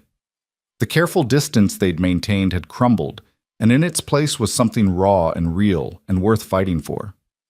When Grant was strong enough to sit up, Lydia made him eat soup and drink hot coffee. She checked his wound, relieved to see it wasn't showing signs of infection. He protested weakly that he needed to check on the cattle, but one look from Lydia sent him back under the blankets. "The cattle will survive or they won't," she said firmly. "But you're not going back out in that storm, so you might as well stop arguing." A smile tugged at Grant's lips. "Yes, ma'am." The storm lasted 3 days. 3 days of being snowbound together in the small house. 3 days of learning each other in ways they hadn't before. They talked for hours about their childhoods, their losses, their hopes. Grant told her about building the ranch with Daniel, about the dreams they'd had for the place. Lydia told him about her mother's stories, about the life she'd left behind in Philadelphia. "Do you miss it?" Grant asked on the second day, as they sat together by the fire. "Philadelphia? No. There's nothing there for me but bad memories. But the city itself, the people, the shops, the culture, this must seem like the middle of nowhere compared to that." Lydia looked around the small room, at the simple furniture, the rough-hewn walls, the view through the window of nothing but snow and sky. Then she looked at Grant, at his earnest face and worried eyes. "This doesn't feel like nowhere," she said softly. "This feels like home." The relief in his expression was almost painful to see. He pulled her close, tucking her against his side, and they sat in comfortable silence, watching the fire.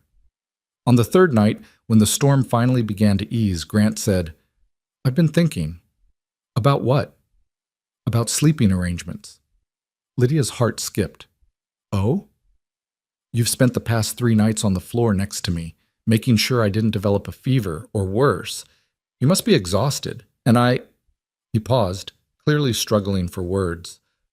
"I've gotten used to having you close. These past few nights, knowing you were there, it's the best I've slept since Daniel died." "What are you saying?" Grant took a deep breath. "I'm saying that your room is still yours if you want it.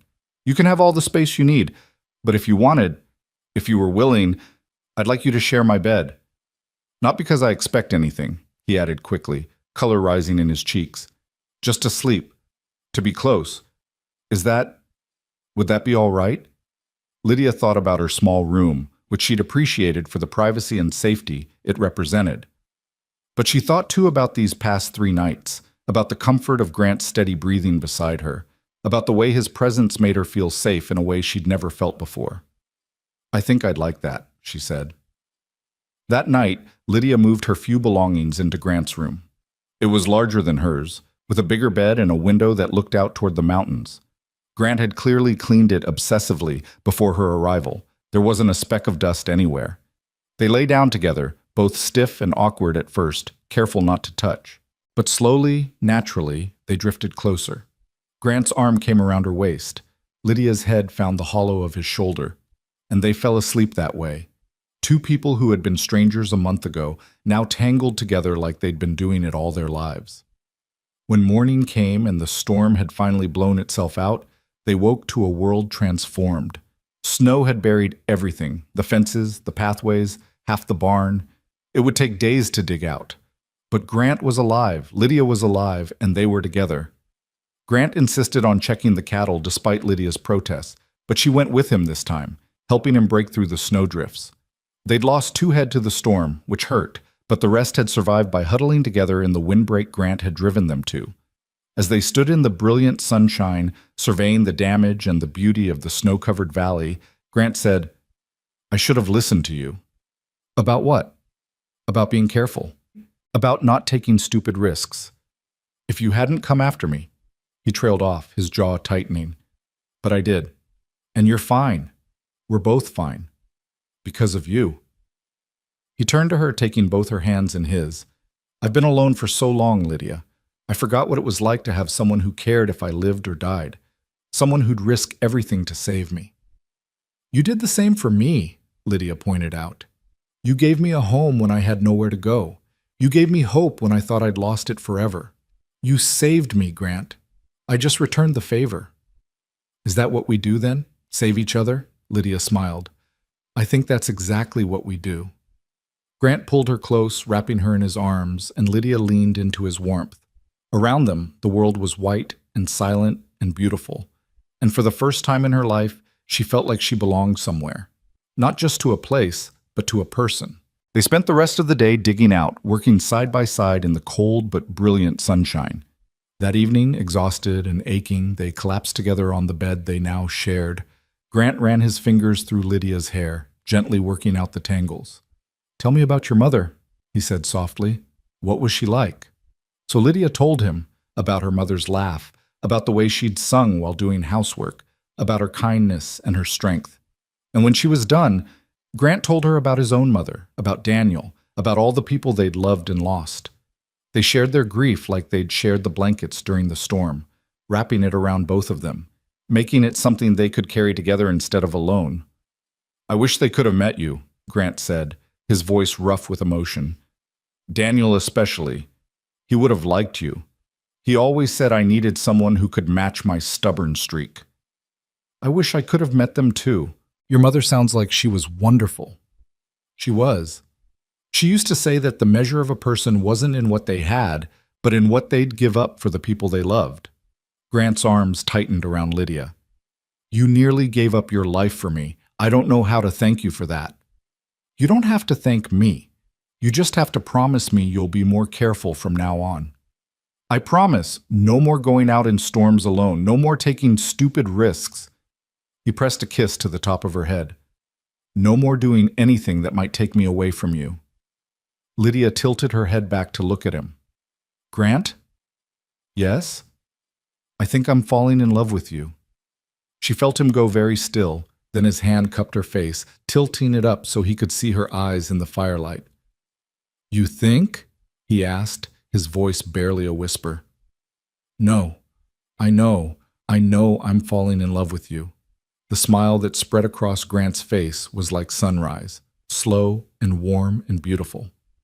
"Good," he said, "because I'm already there. I think I started falling the moment you stepped off that train, looking scared and brave and more beautiful than any woman has a right to be." "I wasn't beautiful. I was exhausted and rumpled," and he silenced her with a kiss, deep and thorough and full of everything he felt. When he pulled back, they were both breathing hard. "You were beautiful," he said firmly. "You are beautiful.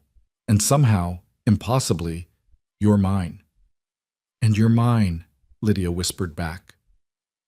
They made love that night, slowly and tenderly, learning each other in the firelight. It wasn't the awkward, obligatory joining of a mail-order marriage. It was the coming together of two people who had found something unexpected in each other. Not just companionship or convenience, but real, deep, transformative love. Afterward, wrapped in each other's arms, Lydia felt tears slip down her cheeks. "What's wrong?" Grant asked, immediately concerned. "Nothing. Everything's right. That's why I'm crying." She laughed through her tears. "A month ago, I was scrubbing floors for a woman who hated me, believing I was worthless and unwanted. And now I'm here, with you, and I'm happy. I didn't think I'd ever be happy again." Grant brushed away her tears with gentle fingers. "A month ago, I was alone in this house, talking to ghosts and cattle, certain I'd spend the rest of my life that way. And now you're here, and suddenly the house feels full again. My life feels full again." He kissed her forehead, her cheeks, her lips. "You gave me that, Lydia. You gave me a reason to look forward instead of back." They fell asleep tangled together, and when Lydia woke in the middle of the night, she took a moment to simply marvel at where she was. In a warm bed, in a solid house, in the arms of a good man who loved her. The scared, desperate girl who had answered that advertisement felt like a different person, someone from another life. But she wasn't a different person. She was just herself, finally allowed to be more than a servant, more than a burden. She was a wife, a partner, someone who mattered. She was loved. The weeks that followed were the happiest of Lydia's life. The snow slowly melted as winter began to give way to early spring. She and Grant settled into their new dynamic. No longer strangers, no longer just partners, but truly married in every sense of the word. They went to dinner at the Mitchells, and Lydia was delighted to see Grant slowly come out of his shell, telling stories about the ranch and even making Tom laugh with his dry observations. Sarah pulled Lydia aside at one point and said, "I don't know what you did to that man, but I've never seen Grant smile so much. You're good for him." "He's good for me too," Lydia replied, watching Grant help Tom with something in the barn, their voices carrying through the evening air.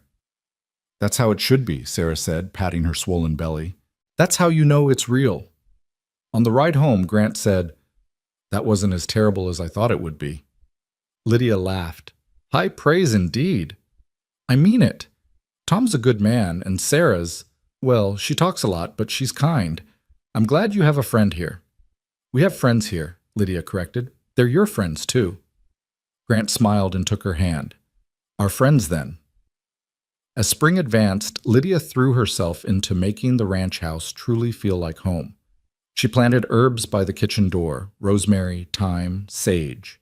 She sewed curtains for the windows from fabric Sarah had given her. She scrubbed the floors not because she had to, but because she wanted to, because this was her home and she took pride in it. And one morning in early April, as she was leaning over the basin to wash her face, a wave of dizziness hit her so hard she had to grip the edge of the bureau to keep from falling. Grant was there instantly, his hand steadying her. What's wrong? I don't know. I just felt dizzy all of a sudden. Sit down, I'll get you some water. But as Lydia sat on the edge of the bed, another realization hit her, and her hand went instinctively to her stomach. She was late, more than 2 weeks late. Lydia? Grant knelt in front of her, concern etched on his face. Should I get the doctor from town? No, I don't think... I think I might be... She couldn't finish the sentence, afraid to say it out loud, afraid it might not be true. Understanding dawned in Grant's eyes. You think you might be pregnant? Lydia nodded, not trusting her voice. For a long moment, Grant just stared at her. Then, slowly, a smile spread across his face. The kind of smile that started small and grew until it lit up his entire being. Really? You really think so? I don't know for sure, but the signs... She took his hand and placed it on her still flat stomach. I think there might be a baby. Grant's hand trembled under hers. When he looked up, there were tears in his eyes. A baby, he whispered. Our baby. And then, without warning, the smile vanished. His face went white, and he pulled his hand back as if burned. Grant, what's wrong? But he was already standing, backing away from her, his expression shifting from joy to terror in the space of a heartbeat. My mother, he said, his voice hollow. My mother died giving birth to me. Lydia felt her heart stop at those words. She watched Grant's face drain of color, watched him wrap his arms around himself as if trying to hold something inside that was threatening to break free. I was born, and she died, he continued, his voice shaking. The midwife said the bleeding wouldn't stop.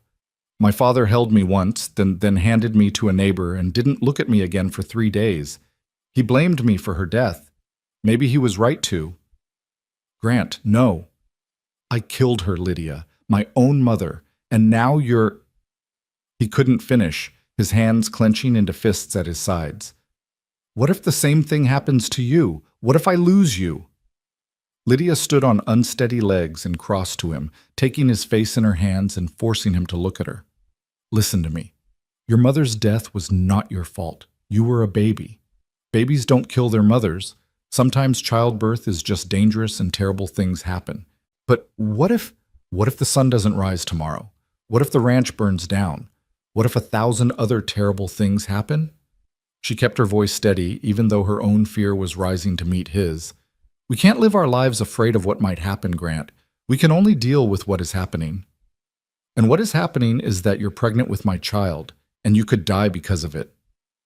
The raw pain in his voice nearly broke her. Lydia pulled him close, wrapping her arms around him as he shook. She felt wetness on her shoulder and realized he was crying, deep, silent sobs that shook his whole body. I can't lose you, he whispered against her hair. I can't. Not now. Not when I finally found something worth living for. You're not going to lose me. You don't know that. No one knows that. He was right, and they both knew it. Women died in childbirth all the time, especially out here on the frontier where doctors were scarce and help was far away. It was a risk every wife faced, every time she became pregnant. But Lydia had not come all this way, had not built this life with Grant, had not fallen in love with him, only to let fear win now. You're right, she said, pulling back to look at him. I don't know that I'll survive, but I also don't know that I won't. And I refuse to spend the next several months living in fear of what might happen. This baby, our baby, is a blessing, Grant, a gift, and I intend to fight with everything I have to bring it safely into this world. But if something goes wrong, then we'll deal with it together, just like we dealt with the storm, just like we've dealt with everything else. She wiped the tears from his face with gentle fingers. I need you to be strong for me, Grant. I need you to believe that we can do this. He searched her face, and she saw the war raging inside him, the love he felt for her battling against the terror of losing her, the joy of a child fighting with the ghost of his mother's death. Finally, he pulled her close again, holding her so tightly she could barely breathe. I'll try, he whispered. God help me, I'll try. But Lydia, if it comes down to choosing between you and the baby— Don't, she interrupted. Don't make that choice now. We have months before we need to think about such things. But she knew he was already thinking about it. She could feel it in the tension of his body, in the way his hands trembled slightly as they held her. The next few days were strange and strained. Grant was outwardly supportive, insisting Lydia rest more, do less of the heavy work, eat more at meals.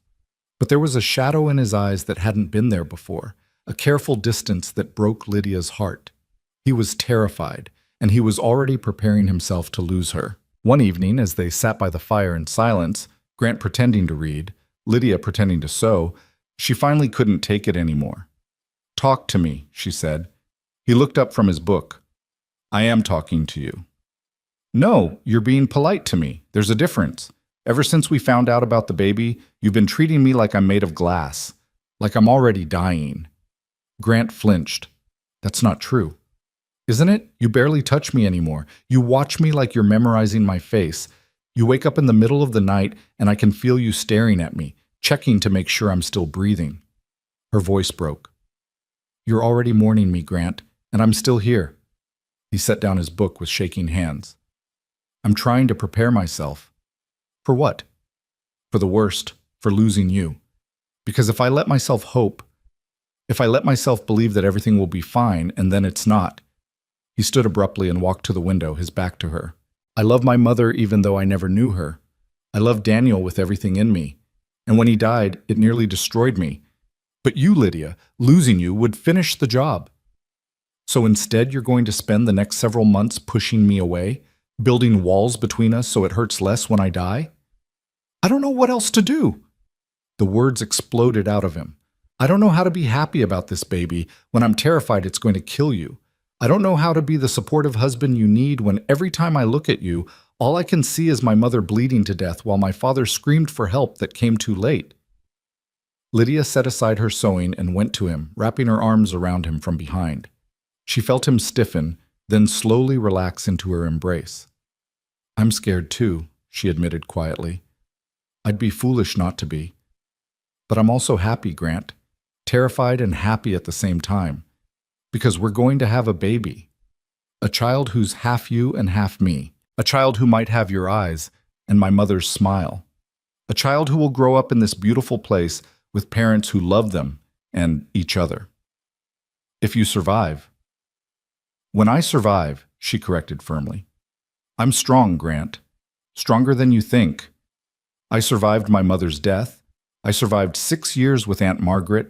I survived a 4-day train journey to marry a stranger. I survived that storm to save your life. I'm not going to let childbirth beat me. Grant turned in her arms, and she saw hope warring with fear in his eyes. You promise? I promise to fight.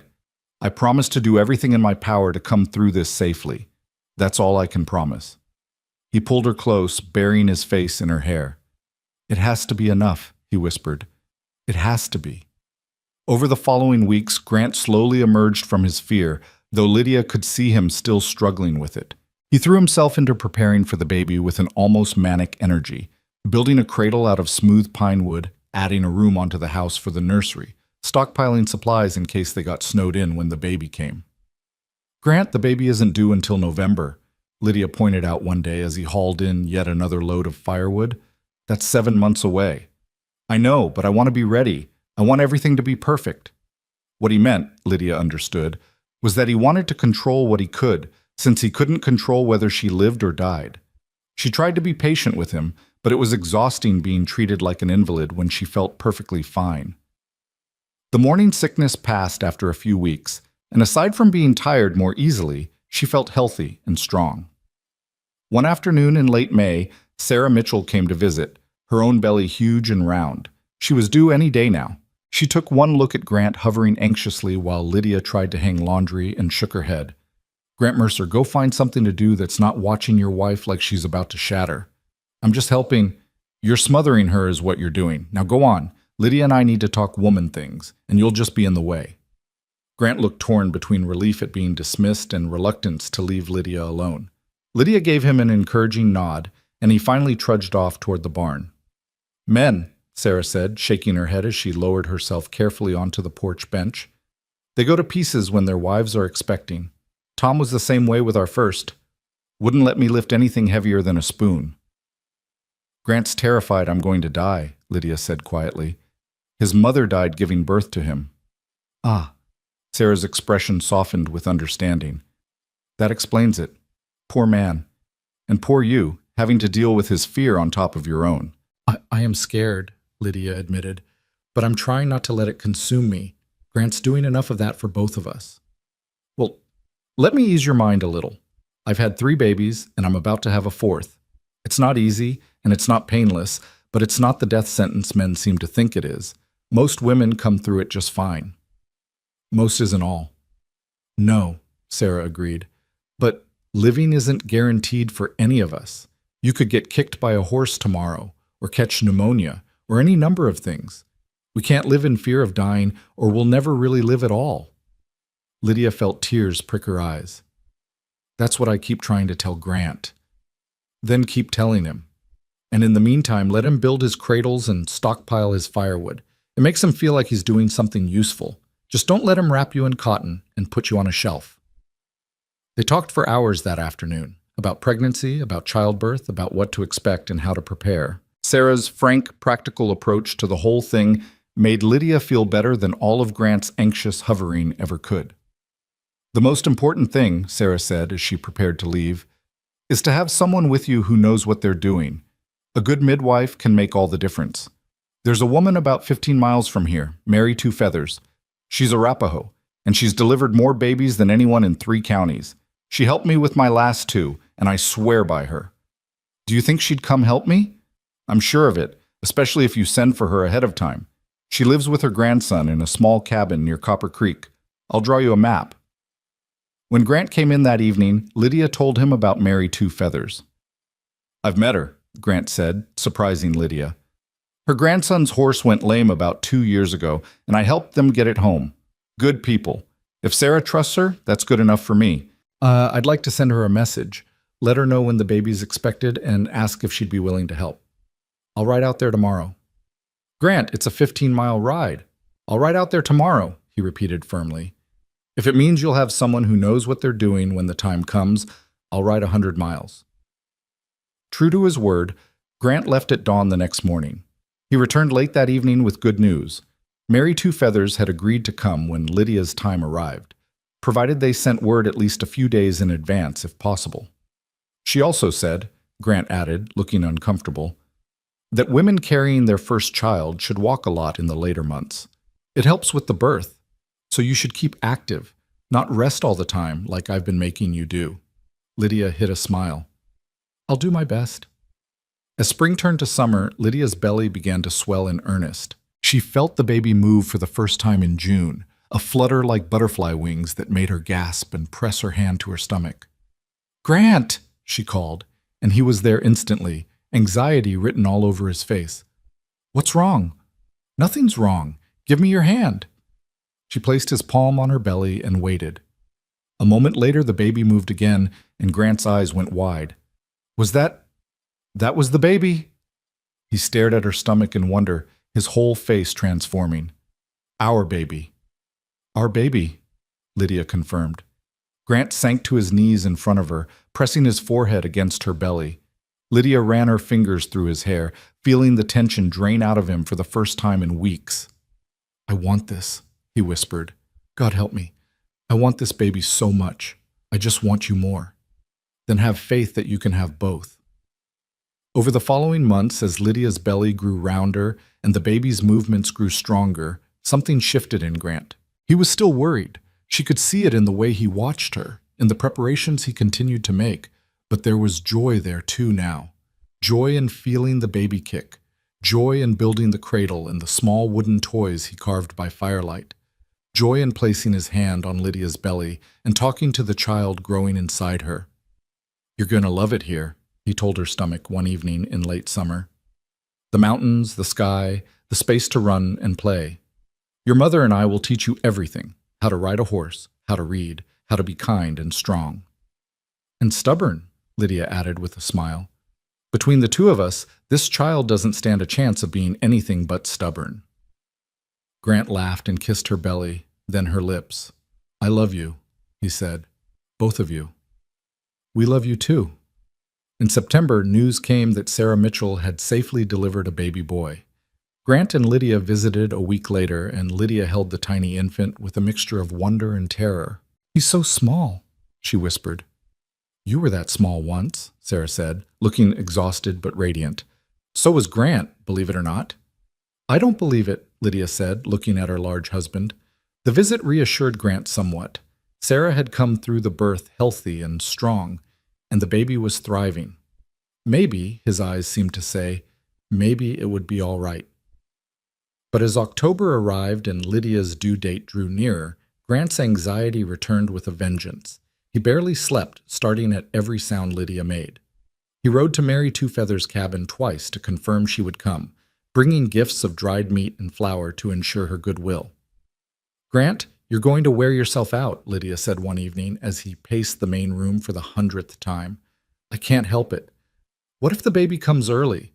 What if we can't get word to Mary in time? What if you sit down and breathe?" Lydia interrupted. "You're making me dizzy watching you pace." He sat, but his leg bounced nervously. Lydia took his hand. "I need you to listen to me very carefully," she said. "When my time comes, I'm going to need you to be strong. Not just for me, but for yourself. Can you do that?" "I don't know." "Yes, you do. You're the strongest man I know. You survived losing your mother and your brother. You built this ranch from nothing. You survived that storm that should have killed you. You can survive this too." "But what if you don't?" Lydia cupped his face in her hands.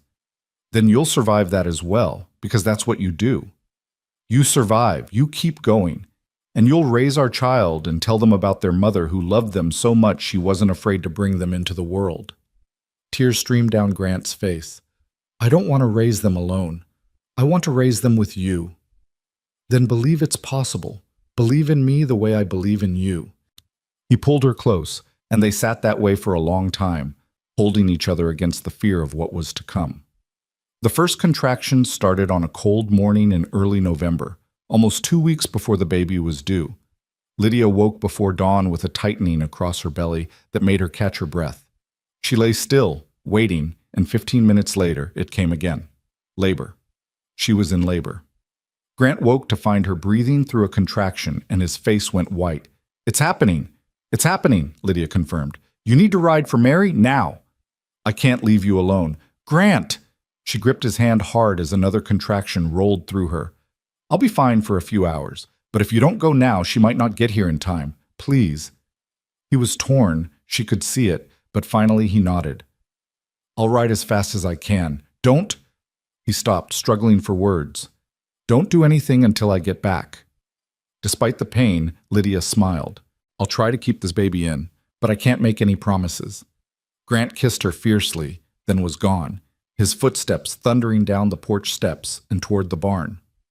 Lydia heard the horse gallop away, and then she was alone. She got out of bed and began to prepare. Sarah had told her what to do: gather clean linens, boil water, make sure everything was ready. The contractions were still far apart, giving her time to work between them. By midday, the contractions were closer together and much stronger. Lydia gripped the edge of the table and breathed through them, counting the seconds until they passed. Where was Grant? Where was Mary? As if in answer to her thoughts, she heard horses outside. Grant burst through the door, followed by a small, elderly native woman with kind eyes and a no-nonsense manner. This is Mary Two Feathers, Grant said, out of breath from his hard ride. Mary, this is my wife, Lydia. I can see that, Mary said, her English accented but clear. She set down her bag and came straight to Lydia, placing a weathered hand on her belly. How far apart are the pains? 5 minutes? Maybe less? Good. Strong baby, impatient to be born. She looked at Grant, who was hovering anxiously. You did well to fetch me. Now I need you to bring water, lots of it, and gather all the clean linens you have. Grant nodded and hurried to comply. Mary guided Lydia to the bedroom and helped her into a clean nightgown. First baby? Mary asked. Yes. It will take time, maybe many hours. You must be patient and strong. She met Lydia's eyes. Your man is very afraid. His mother died in childbirth? Yes. He was the baby. Mary nodded, understanding. Then we will show him that not all births end in death. Now, let me check you. The hours that followed were the longest and hardest of Lydia's life. The contractions grew stronger and closer together until they seemed to blend into one continuous wave of pain. Mary was there through all of it, checking on Lydia, giving her sips of water, helping her change positions. Grant stayed too, despite Mary's suggestion that he might want to wait outside. I'm not leaving her, he said firmly. Then make yourself useful. Hold her hand. Give her something to squeeze when the pain comes. So Grant sat beside Lydia, letting her grip his hand so tightly he lost feeling in his fingers. He wiped her face with cool cloths. He whispered encouragement even though his own face was pale with fear. You're doing so well, he told her. So strong. I love you so much. Lydia wanted to respond, but another contraction seized her, and all she could do was cry out. Night fell. The contractions were coming constantly now, giving Lydia no rest between them. She was exhausted, drenched in sweat, certain she couldn't continue. I can't, she gasped. Grant, I can't do this. Yes, you can, he said fiercely. You're the strongest person I know. You can do this. The baby is coming soon, Mary said, checking again. 1 more hour, maybe less. When I tell you to push, you push with everything you have. 1 more hour felt like an eternity, but Lydia held on. She held Grant's hand and looked into his eyes and drew strength from the love she saw there. Push now, Mary commanded. Lydia pushed with everything she had, screaming with the effort, again and again, until she thought she might die from the pain and exhaustion. Then suddenly, shockingly, the pressure released. A thin, angry wail filled the room. A girl, Mary announced, holding up a tiny, red-faced infant. You have a daughter. Lydia fell back against the pillows, sobbing with relief and joy. Grant stared at the baby like he'd never seen anything so miraculous. Mary cleaned the infant quickly and efficiently, then placed her on Lydia's chest. Lydia looked down at her daughter, so small, so perfect, and felt her heart expand in a way she hadn't known was possible. Hello, she whispered. Hello, little one. The baby stopped crying and looked up at her with dark, unfocused eyes. Grant leaned over them both, tears streaming down his face. She's perfect, he breathed. She's absolutely perfect. 10 fingers, 10 toes, strong lungs, Mary said with satisfaction. A healthy baby, and the mother as well, too. The bleeding is normal. You both did good work. Grant looked at Mary with such profound gratitude that the older woman's stern face softened. Your mother would be proud, she said quietly. You have broken the curse of fear. This is a new beginning. After Mary cleaned up and made sure both mother and baby were stable, she prepared to leave. Grant tried to pay her, but she waved him off. You helped my grandson when you didn't have to. This is my way of repaying that kindness. She looked at the small family, Grant and Lydia, and the baby. You have a good life ahead of you. Cherish it. She left with her grandson, who had been waiting patiently outside, and Grant and Lydia were alone with their daughter. What should we name her? Lydia asked, watching the baby sleep on her chest. Grant was quiet for a long moment. Grace, he finally said. Because she's a gift we don't deserve. Grace Rowan Mercer, after your mother. Lydia felt tears well up.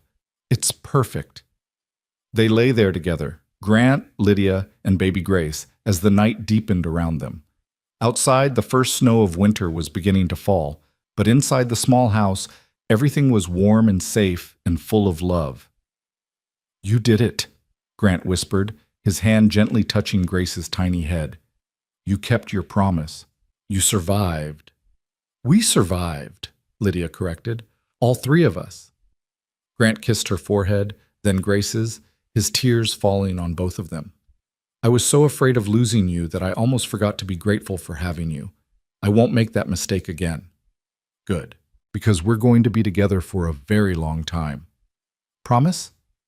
"I promise." As Grace made small, sleepy sounds between them, Grant and Lydia looked at each other with wonder. They had been strangers 6 months ago, a desperate girl fleeing abuse and a lonely man seeking companionship. They had come together out of necessity, not love, but necessity had grown into something real and deep and worth fighting for.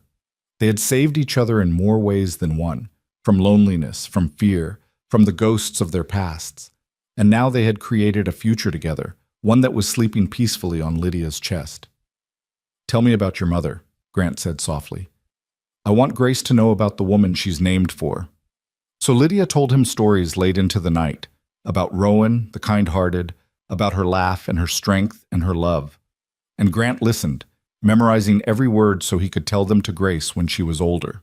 Outside, the snow continued to fall, blanketing the valley in white.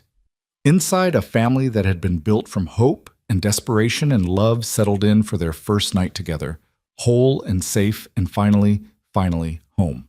The first weeks with Grace were a blur of sleepless nights and constant feeding, of learning the difference between her hungry cry and her tired cry, of marveling at every tiny yawn and stretch.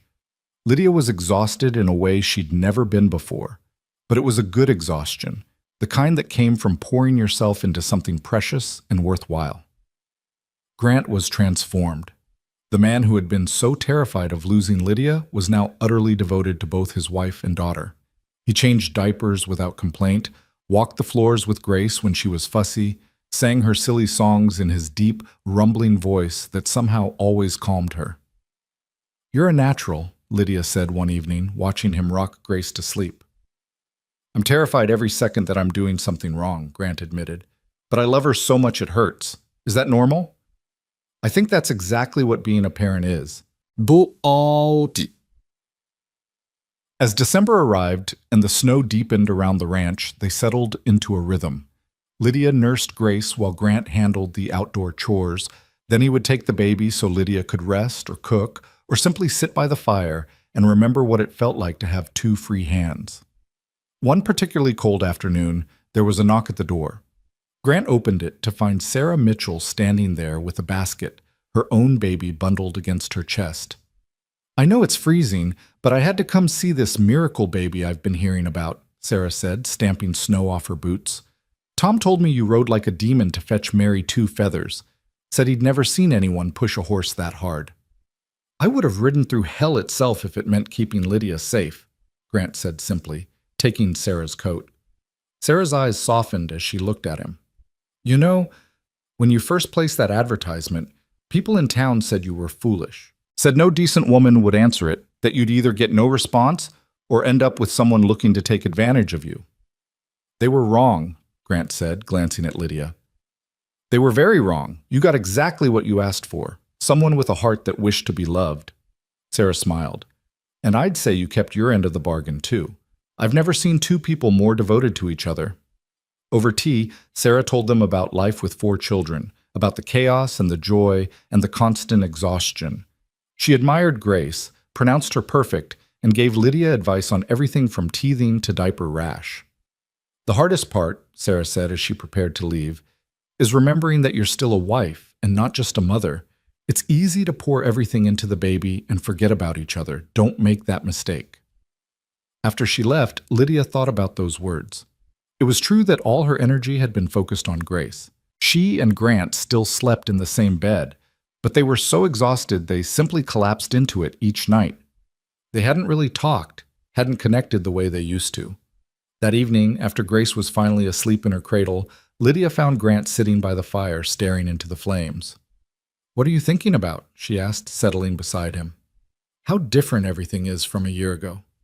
Last December I was alone in this house, wondering if I'd made a terrible mistake placing that advertisement, wondering if anyone would even respond. He turned to look at her. And then you came, and suddenly I wasn't alone anymore. But I was still lonely, you know? We were strangers living in the same house, being polite to each other. And now? Now I can't imagine my life without you in it. You and Grace, you're everything, my whole world. He took her hand. But Sarah was right. We've been so focused on the baby that we haven't really been together. I miss you, Lydia. I miss talking to you, really talking, the way we used to. I miss that too. Lydia leaned her head on his shoulder. Tell me something. Anything. Something I don't know about you. Grant was quiet for a moment, thinking. When I was a boy, maybe 8 or 9, I used to climb to the top of this hill near our farm. I'd sit there for hours, looking out at the horizon, dreaming about all the places I'd go someday. I wanted to see the ocean, to travel to big cities, to have adventures. He smiled ruefully. Instead, I ended up on a cattle ranch in the middle of nowhere, doing the same work every day. Do you regret it? Not even a little. Because somewhere along the way, I realized that adventure isn't about going places or seeing things. It's about who you're with. And being here with you and Grace, that's the greatest adventure I could ask for. Lydia lifted her head to kiss him, soft and slow. I love you. I love you too. More than I thought it was possible to love anyone. They sat together in comfortable silence, listening to Grace's small snuffling sounds from the cradle. Outside, the wind howled and the snow fell, but inside they were warm and safe and together. Lydia? Grant said after a while. Yes? Thank you for answering my advertisement. Thank you for taking a chance on me. Thank you for Grace. Thank you for everything. Thank you for keeping your promise, Lydia replied. You said you'd give me a home and respect and a chance at happiness. You gave me so much more than that. What more could I have given you? Love. Real, deep, transformative love. The kind I'd stopped believing existed. Grant pulled her closer, and they stayed that way until Grace woke for her next feeding, demanding attention with lusty cries. As winter deepened and the new year arrived, life on the ranch found its pattern. Grace grew bigger and more alert, her dark eyes following Lydia and Grant around the room. She smiled for the first time in late January, and Grant nearly cried with joy. She smiled at me, he kept saying. Did you see? She really smiled. I saw, Lydia assured him, laughing at his excitement. But not everything was easy. One February morning, Lydia woke to find Grace burning with fever. The baby was listless and crying weakly, and Lydia felt panic rise in her chest. Grant, she called, trying to keep her voice steady. Something's wrong with Grace. He was there instantly, pressing his hand to Grace's forehead. His face went pale. How long has she been like this? I don't know. She was fine when I fed her a few hours ago, but now... Lydia's voice broke. What if it's serious? What if... Don't, Grant said firmly, though she could see the fear in his eyes. Don't go there. We'll handle this. He was already pulling on his coat. I'll ride for the doctor in Stillwater. That's 6 miles, and there's a storm coming. I don't care if there's a blizzard. Our daughter needs a doctor. He kissed Lydia's forehead, then Grace's. Keep her cool with damp cloths. I'll be back as fast as I can. He was gone before Lydia could argue further. She spent the next hours doing everything she could think of, bathing Grace with cool water, trying to get her to nurse, praying harder than she'd ever prayed in her life. The storm Grant had mentioned hit with fury, and Lydia watched the snow fall with growing dread. What if Grant got lost? What if he couldn't find his way back? What if she lost both of them? But she couldn't think about that. She had to focus on Grace, on keeping her baby alive until help arrived. 4 hours later, she heard horses outside. Grant burst through the door, followed by an older man carrying a medical bag, Dr. Patterson from Stillwater. Let me see her, the doctor said, going straight to Grace. Lydia hovered anxiously as he examined the baby, listening to her chest, looking in her throat, feeling her stomach. The minutes stretched into eternity. Finally, Dr. Patterson straightened. It's croup. Common in babies this age, especially in winter. Her fever is high, but not dangerously so. Will she be all right? Lydia asked, hardly daring to breathe. With proper care, yes. You'll need to keep her upright as much as possible to help her breathe, give her lots of fluids, and monitor her fever. If it gets worse or she has trouble breathing, send for me immediately. But I think she'll pull through just fine." The relief was so intense that Lydia's legs nearly gave out. Grant caught her, holding her up while Dr. Patterson gave them detailed instructions. "You did well riding out in that storm," the doctor told Grant as he prepared to leave. "Many men would have waited until morning. Your quick action may have made all the difference." After the doctor left, Grant and Lydia took turns holding Grace upright, just as instructed. The baby slept fitfully, her breathing raspy but steady. By evening, her fever had started to drop. "She's going to be fine," Lydia whispered, more to convince herself than Grant. "She is," Grant agreed, though his face was drawn with exhaustion and residual fear. "She's a fighter, just like her mother." They stayed up all night with Grace, watching over her, taking turns so the other could rest. By morning, her fever had broken, and she was nursing normally again. Within 3 days, she was back to her usual self, smiling and cooing as if nothing had happened. But the scare had shaken both Grant and Lydia. They held Grace a little tighter, treasured each smile a little more, understood more deeply how fragile and precious life could be. "I thought I knew fear when you were in labor," Grant admitted one evening. "But seeing Grace so sick, so helpless, that was worse somehow. At least you could tell me what hurt, could fight alongside me. Grace is just a baby. She can't fight for herself." "That's why she has us to fight for her," Lydia said. "And we'll keep fighting for her, for as long as she needs us." "Forever, then."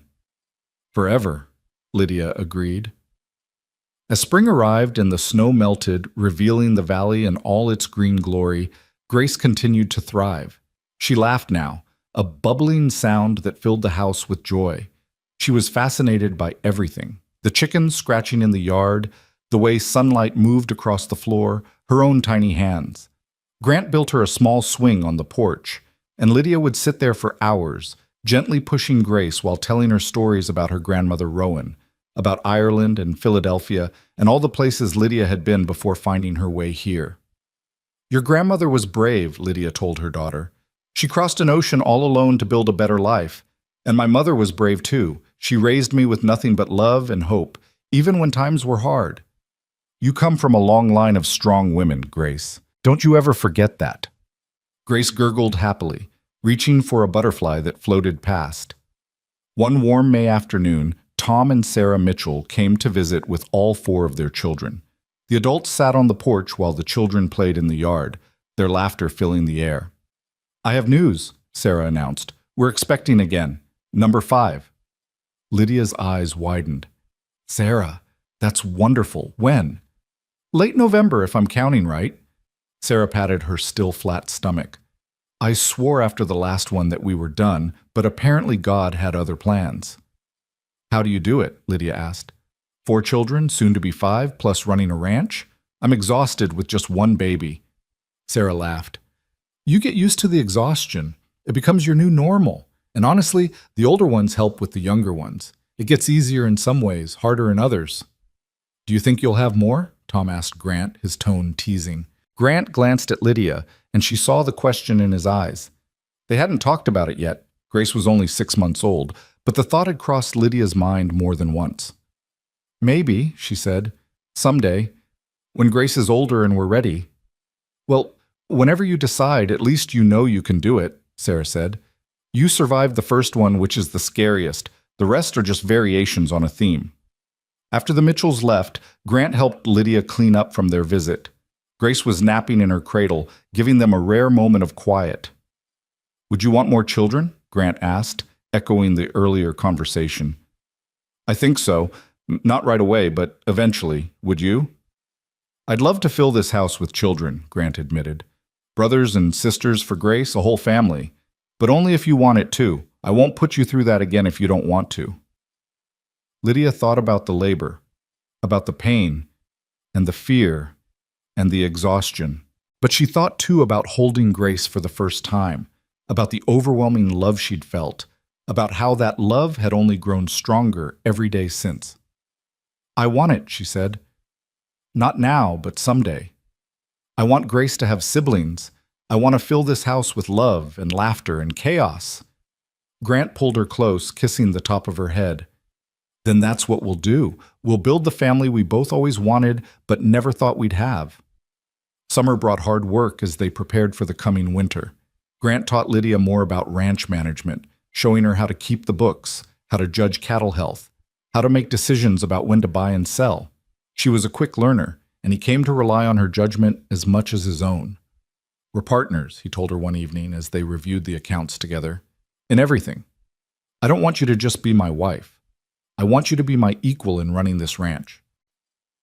Even though I knew nothing about ranching 6 months ago? You know plenty now, and you're smart and capable, and you see things I miss. He pointed to a notation she'd made in the ledger. Like this. I never would have thought to track the feed costs that way, but it makes perfect sense. Lydia felt pride bloom in her chest. She'd never been valued for her intelligence before, never been treated as an equal partner in anything. With Aunt Margaret, she'd been a servant. But here, with Grant, she was respected and trusted and given real responsibility. In August, they received a letter from Philadelphia. Lydia's hand shook as she opened it, wondering who could possibly be writing to her. She had no family left, no friends from those dark years. The letter was from a lawyer, informing her that Aunt Margaret had died of a stroke, and that Lydia, as her only living relative, was entitled to inherit the boarding house and whatever assets remained. Lydia stared at the letter, feeling nothing. No grief, no satisfaction, just a strange emptiness where she thought emotion should be. What does it say? Grant asked. She handed him the letter. He read it, then looked at her with concern. Are you all right? I don't know what I am. She was cruel to me, made my life miserable. I should be glad she's dead, but I just feel nothing. That's understandable. She wasn't really family to you, not in any way that mattered. The lawyer wants to know if I want to claim the inheritance. The boarding house is heavily mortgaged, but there might be some money left after the debts are settled. Grant set the letter aside. That's your decision to make. Whatever you choose, I'll support you. Lydia thought about it for several days. Finally, she wrote back to the lawyer, instructing him to sell the boarding house and its contents, pay off all debts, and donate whatever remained to an orphanage in Philadelphia. She didn't want Aunt Margaret's money or property. She wanted nothing that would tie her to that life. When she told Grant her decision, he simply nodded. I think that's wise. You're building something new here. No point in dragging the past along with you. Exactly. Lydia felt lighter having made the decision. That chapter of my life is closed. This is my life now. You, Grace, this ranch. This is where I belong. As fall arrived and Grace's first birthday approached, Lydia and Grant planned a small celebration. They invited the Mitchells and Mary Two Feathers and a few other neighboring families. It would be the largest gathering the ranch had ever hosted. Are you sure about this? Grant asked nervously as they prepared. That's a lot of people. It'll be wonderful. Grace should know she has a community, that she's surrounded by people who care about her. The party was a chaotic, joyful affair. Children ran through the house while adults talked and laughed. Grace, overwhelmed by all the attention, cried and clung to Lydia until she finally fell asleep in her mother's arms, exhausted from her big day. Mary Two Feathers pulled Lydia aside before leaving. You have built a good life here, she said, gesturing to the house full of friends, to Grant playing with some of the older children, to Grace sleeping peacefully. When I came that night to deliver your baby, I saw two people held together by desperation and hope. Now I see a family bound by love. It is a good thing to witness. Thank you, Lydia said, feeling tears prick her eyes. Thank you for helping us, for everything. The courage was yours. I only helped guide it.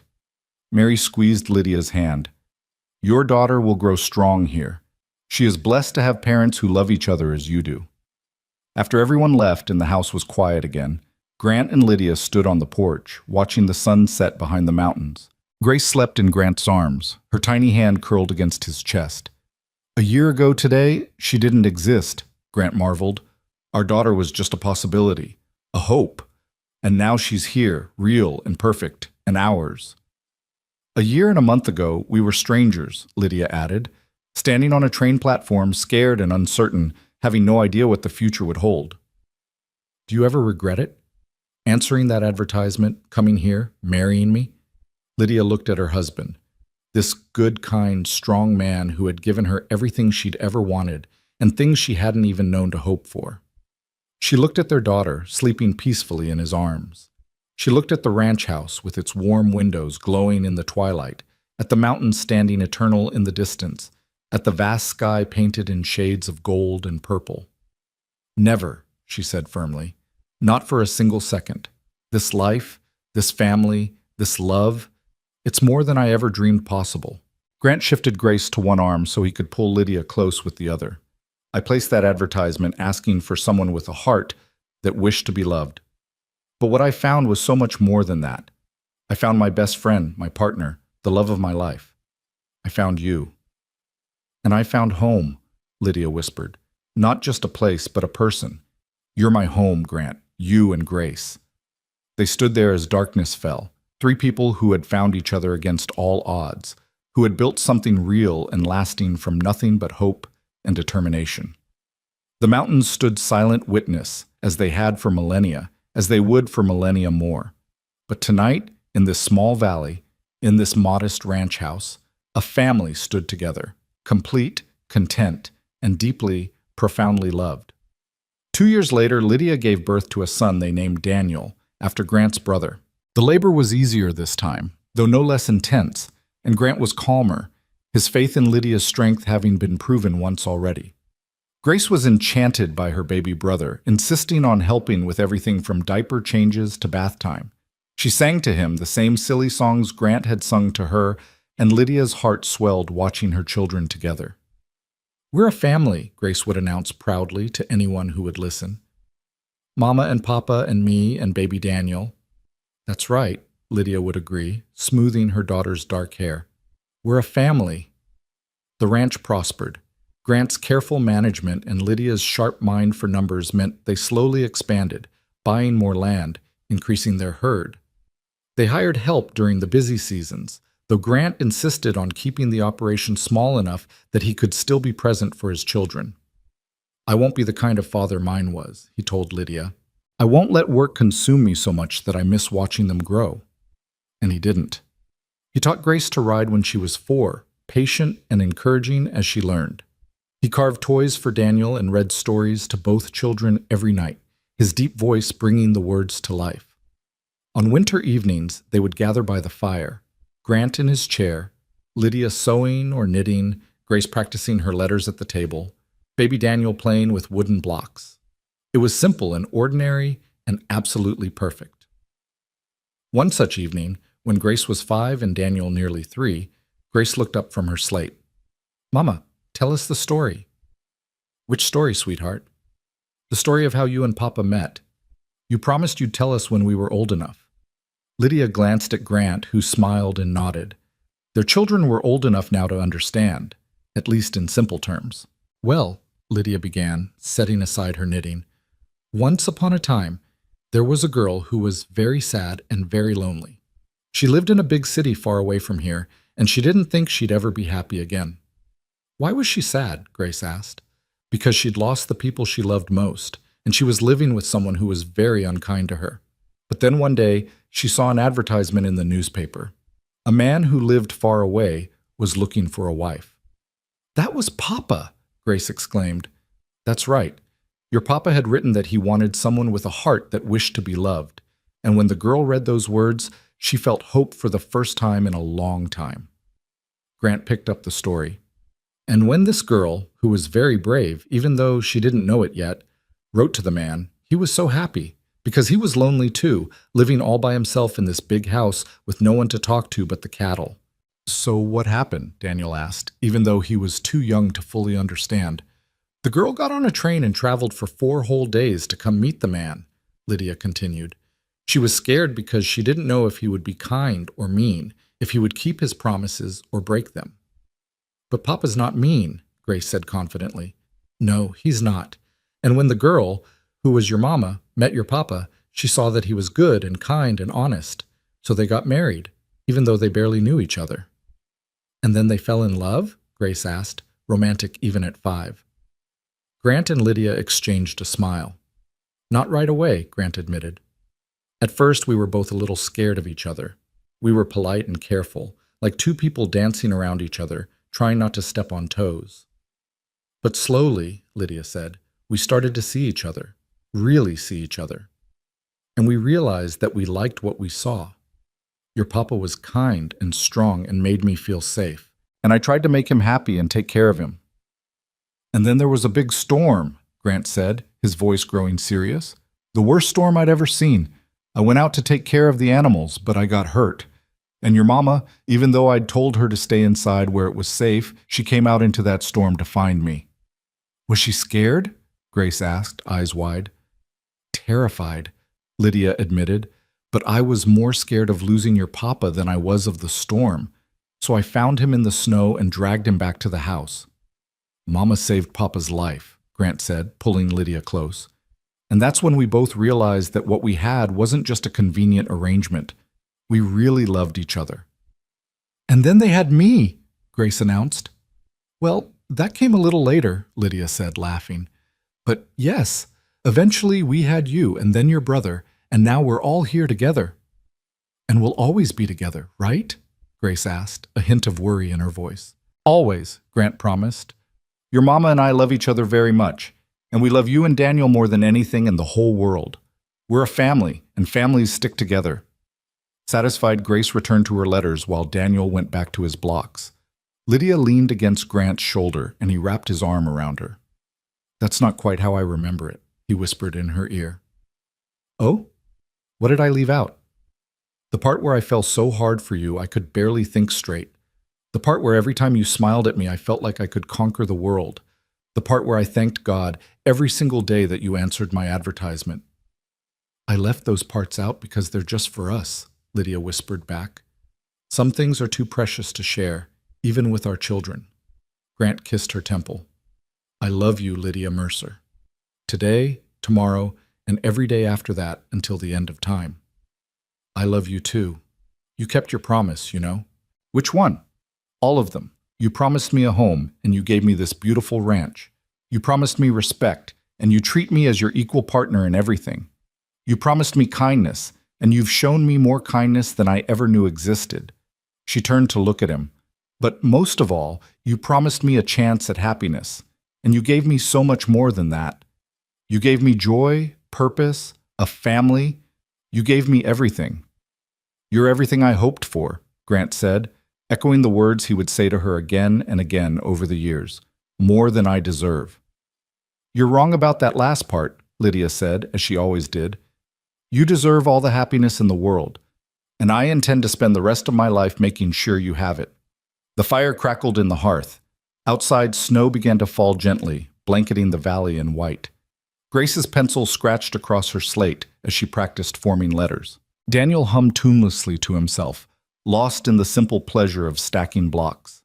And Grant and Lydia sat together watching their children, marveling at the life they'd built from nothing but an advertisement and a leap of faith. She was no longer a maid, no longer a burden, no longer an unwanted girl scrubbing floors in a Philadelphia boarding house. She was a wife, a mother, a partner, a woman who was loved and valued and cherished. Grant was no longer a lonely rancher talking to ghosts, no longer a man haunted by his brother's death and his mother's fate. He was a husband, a father, a man who had found his purpose in loving and being loved.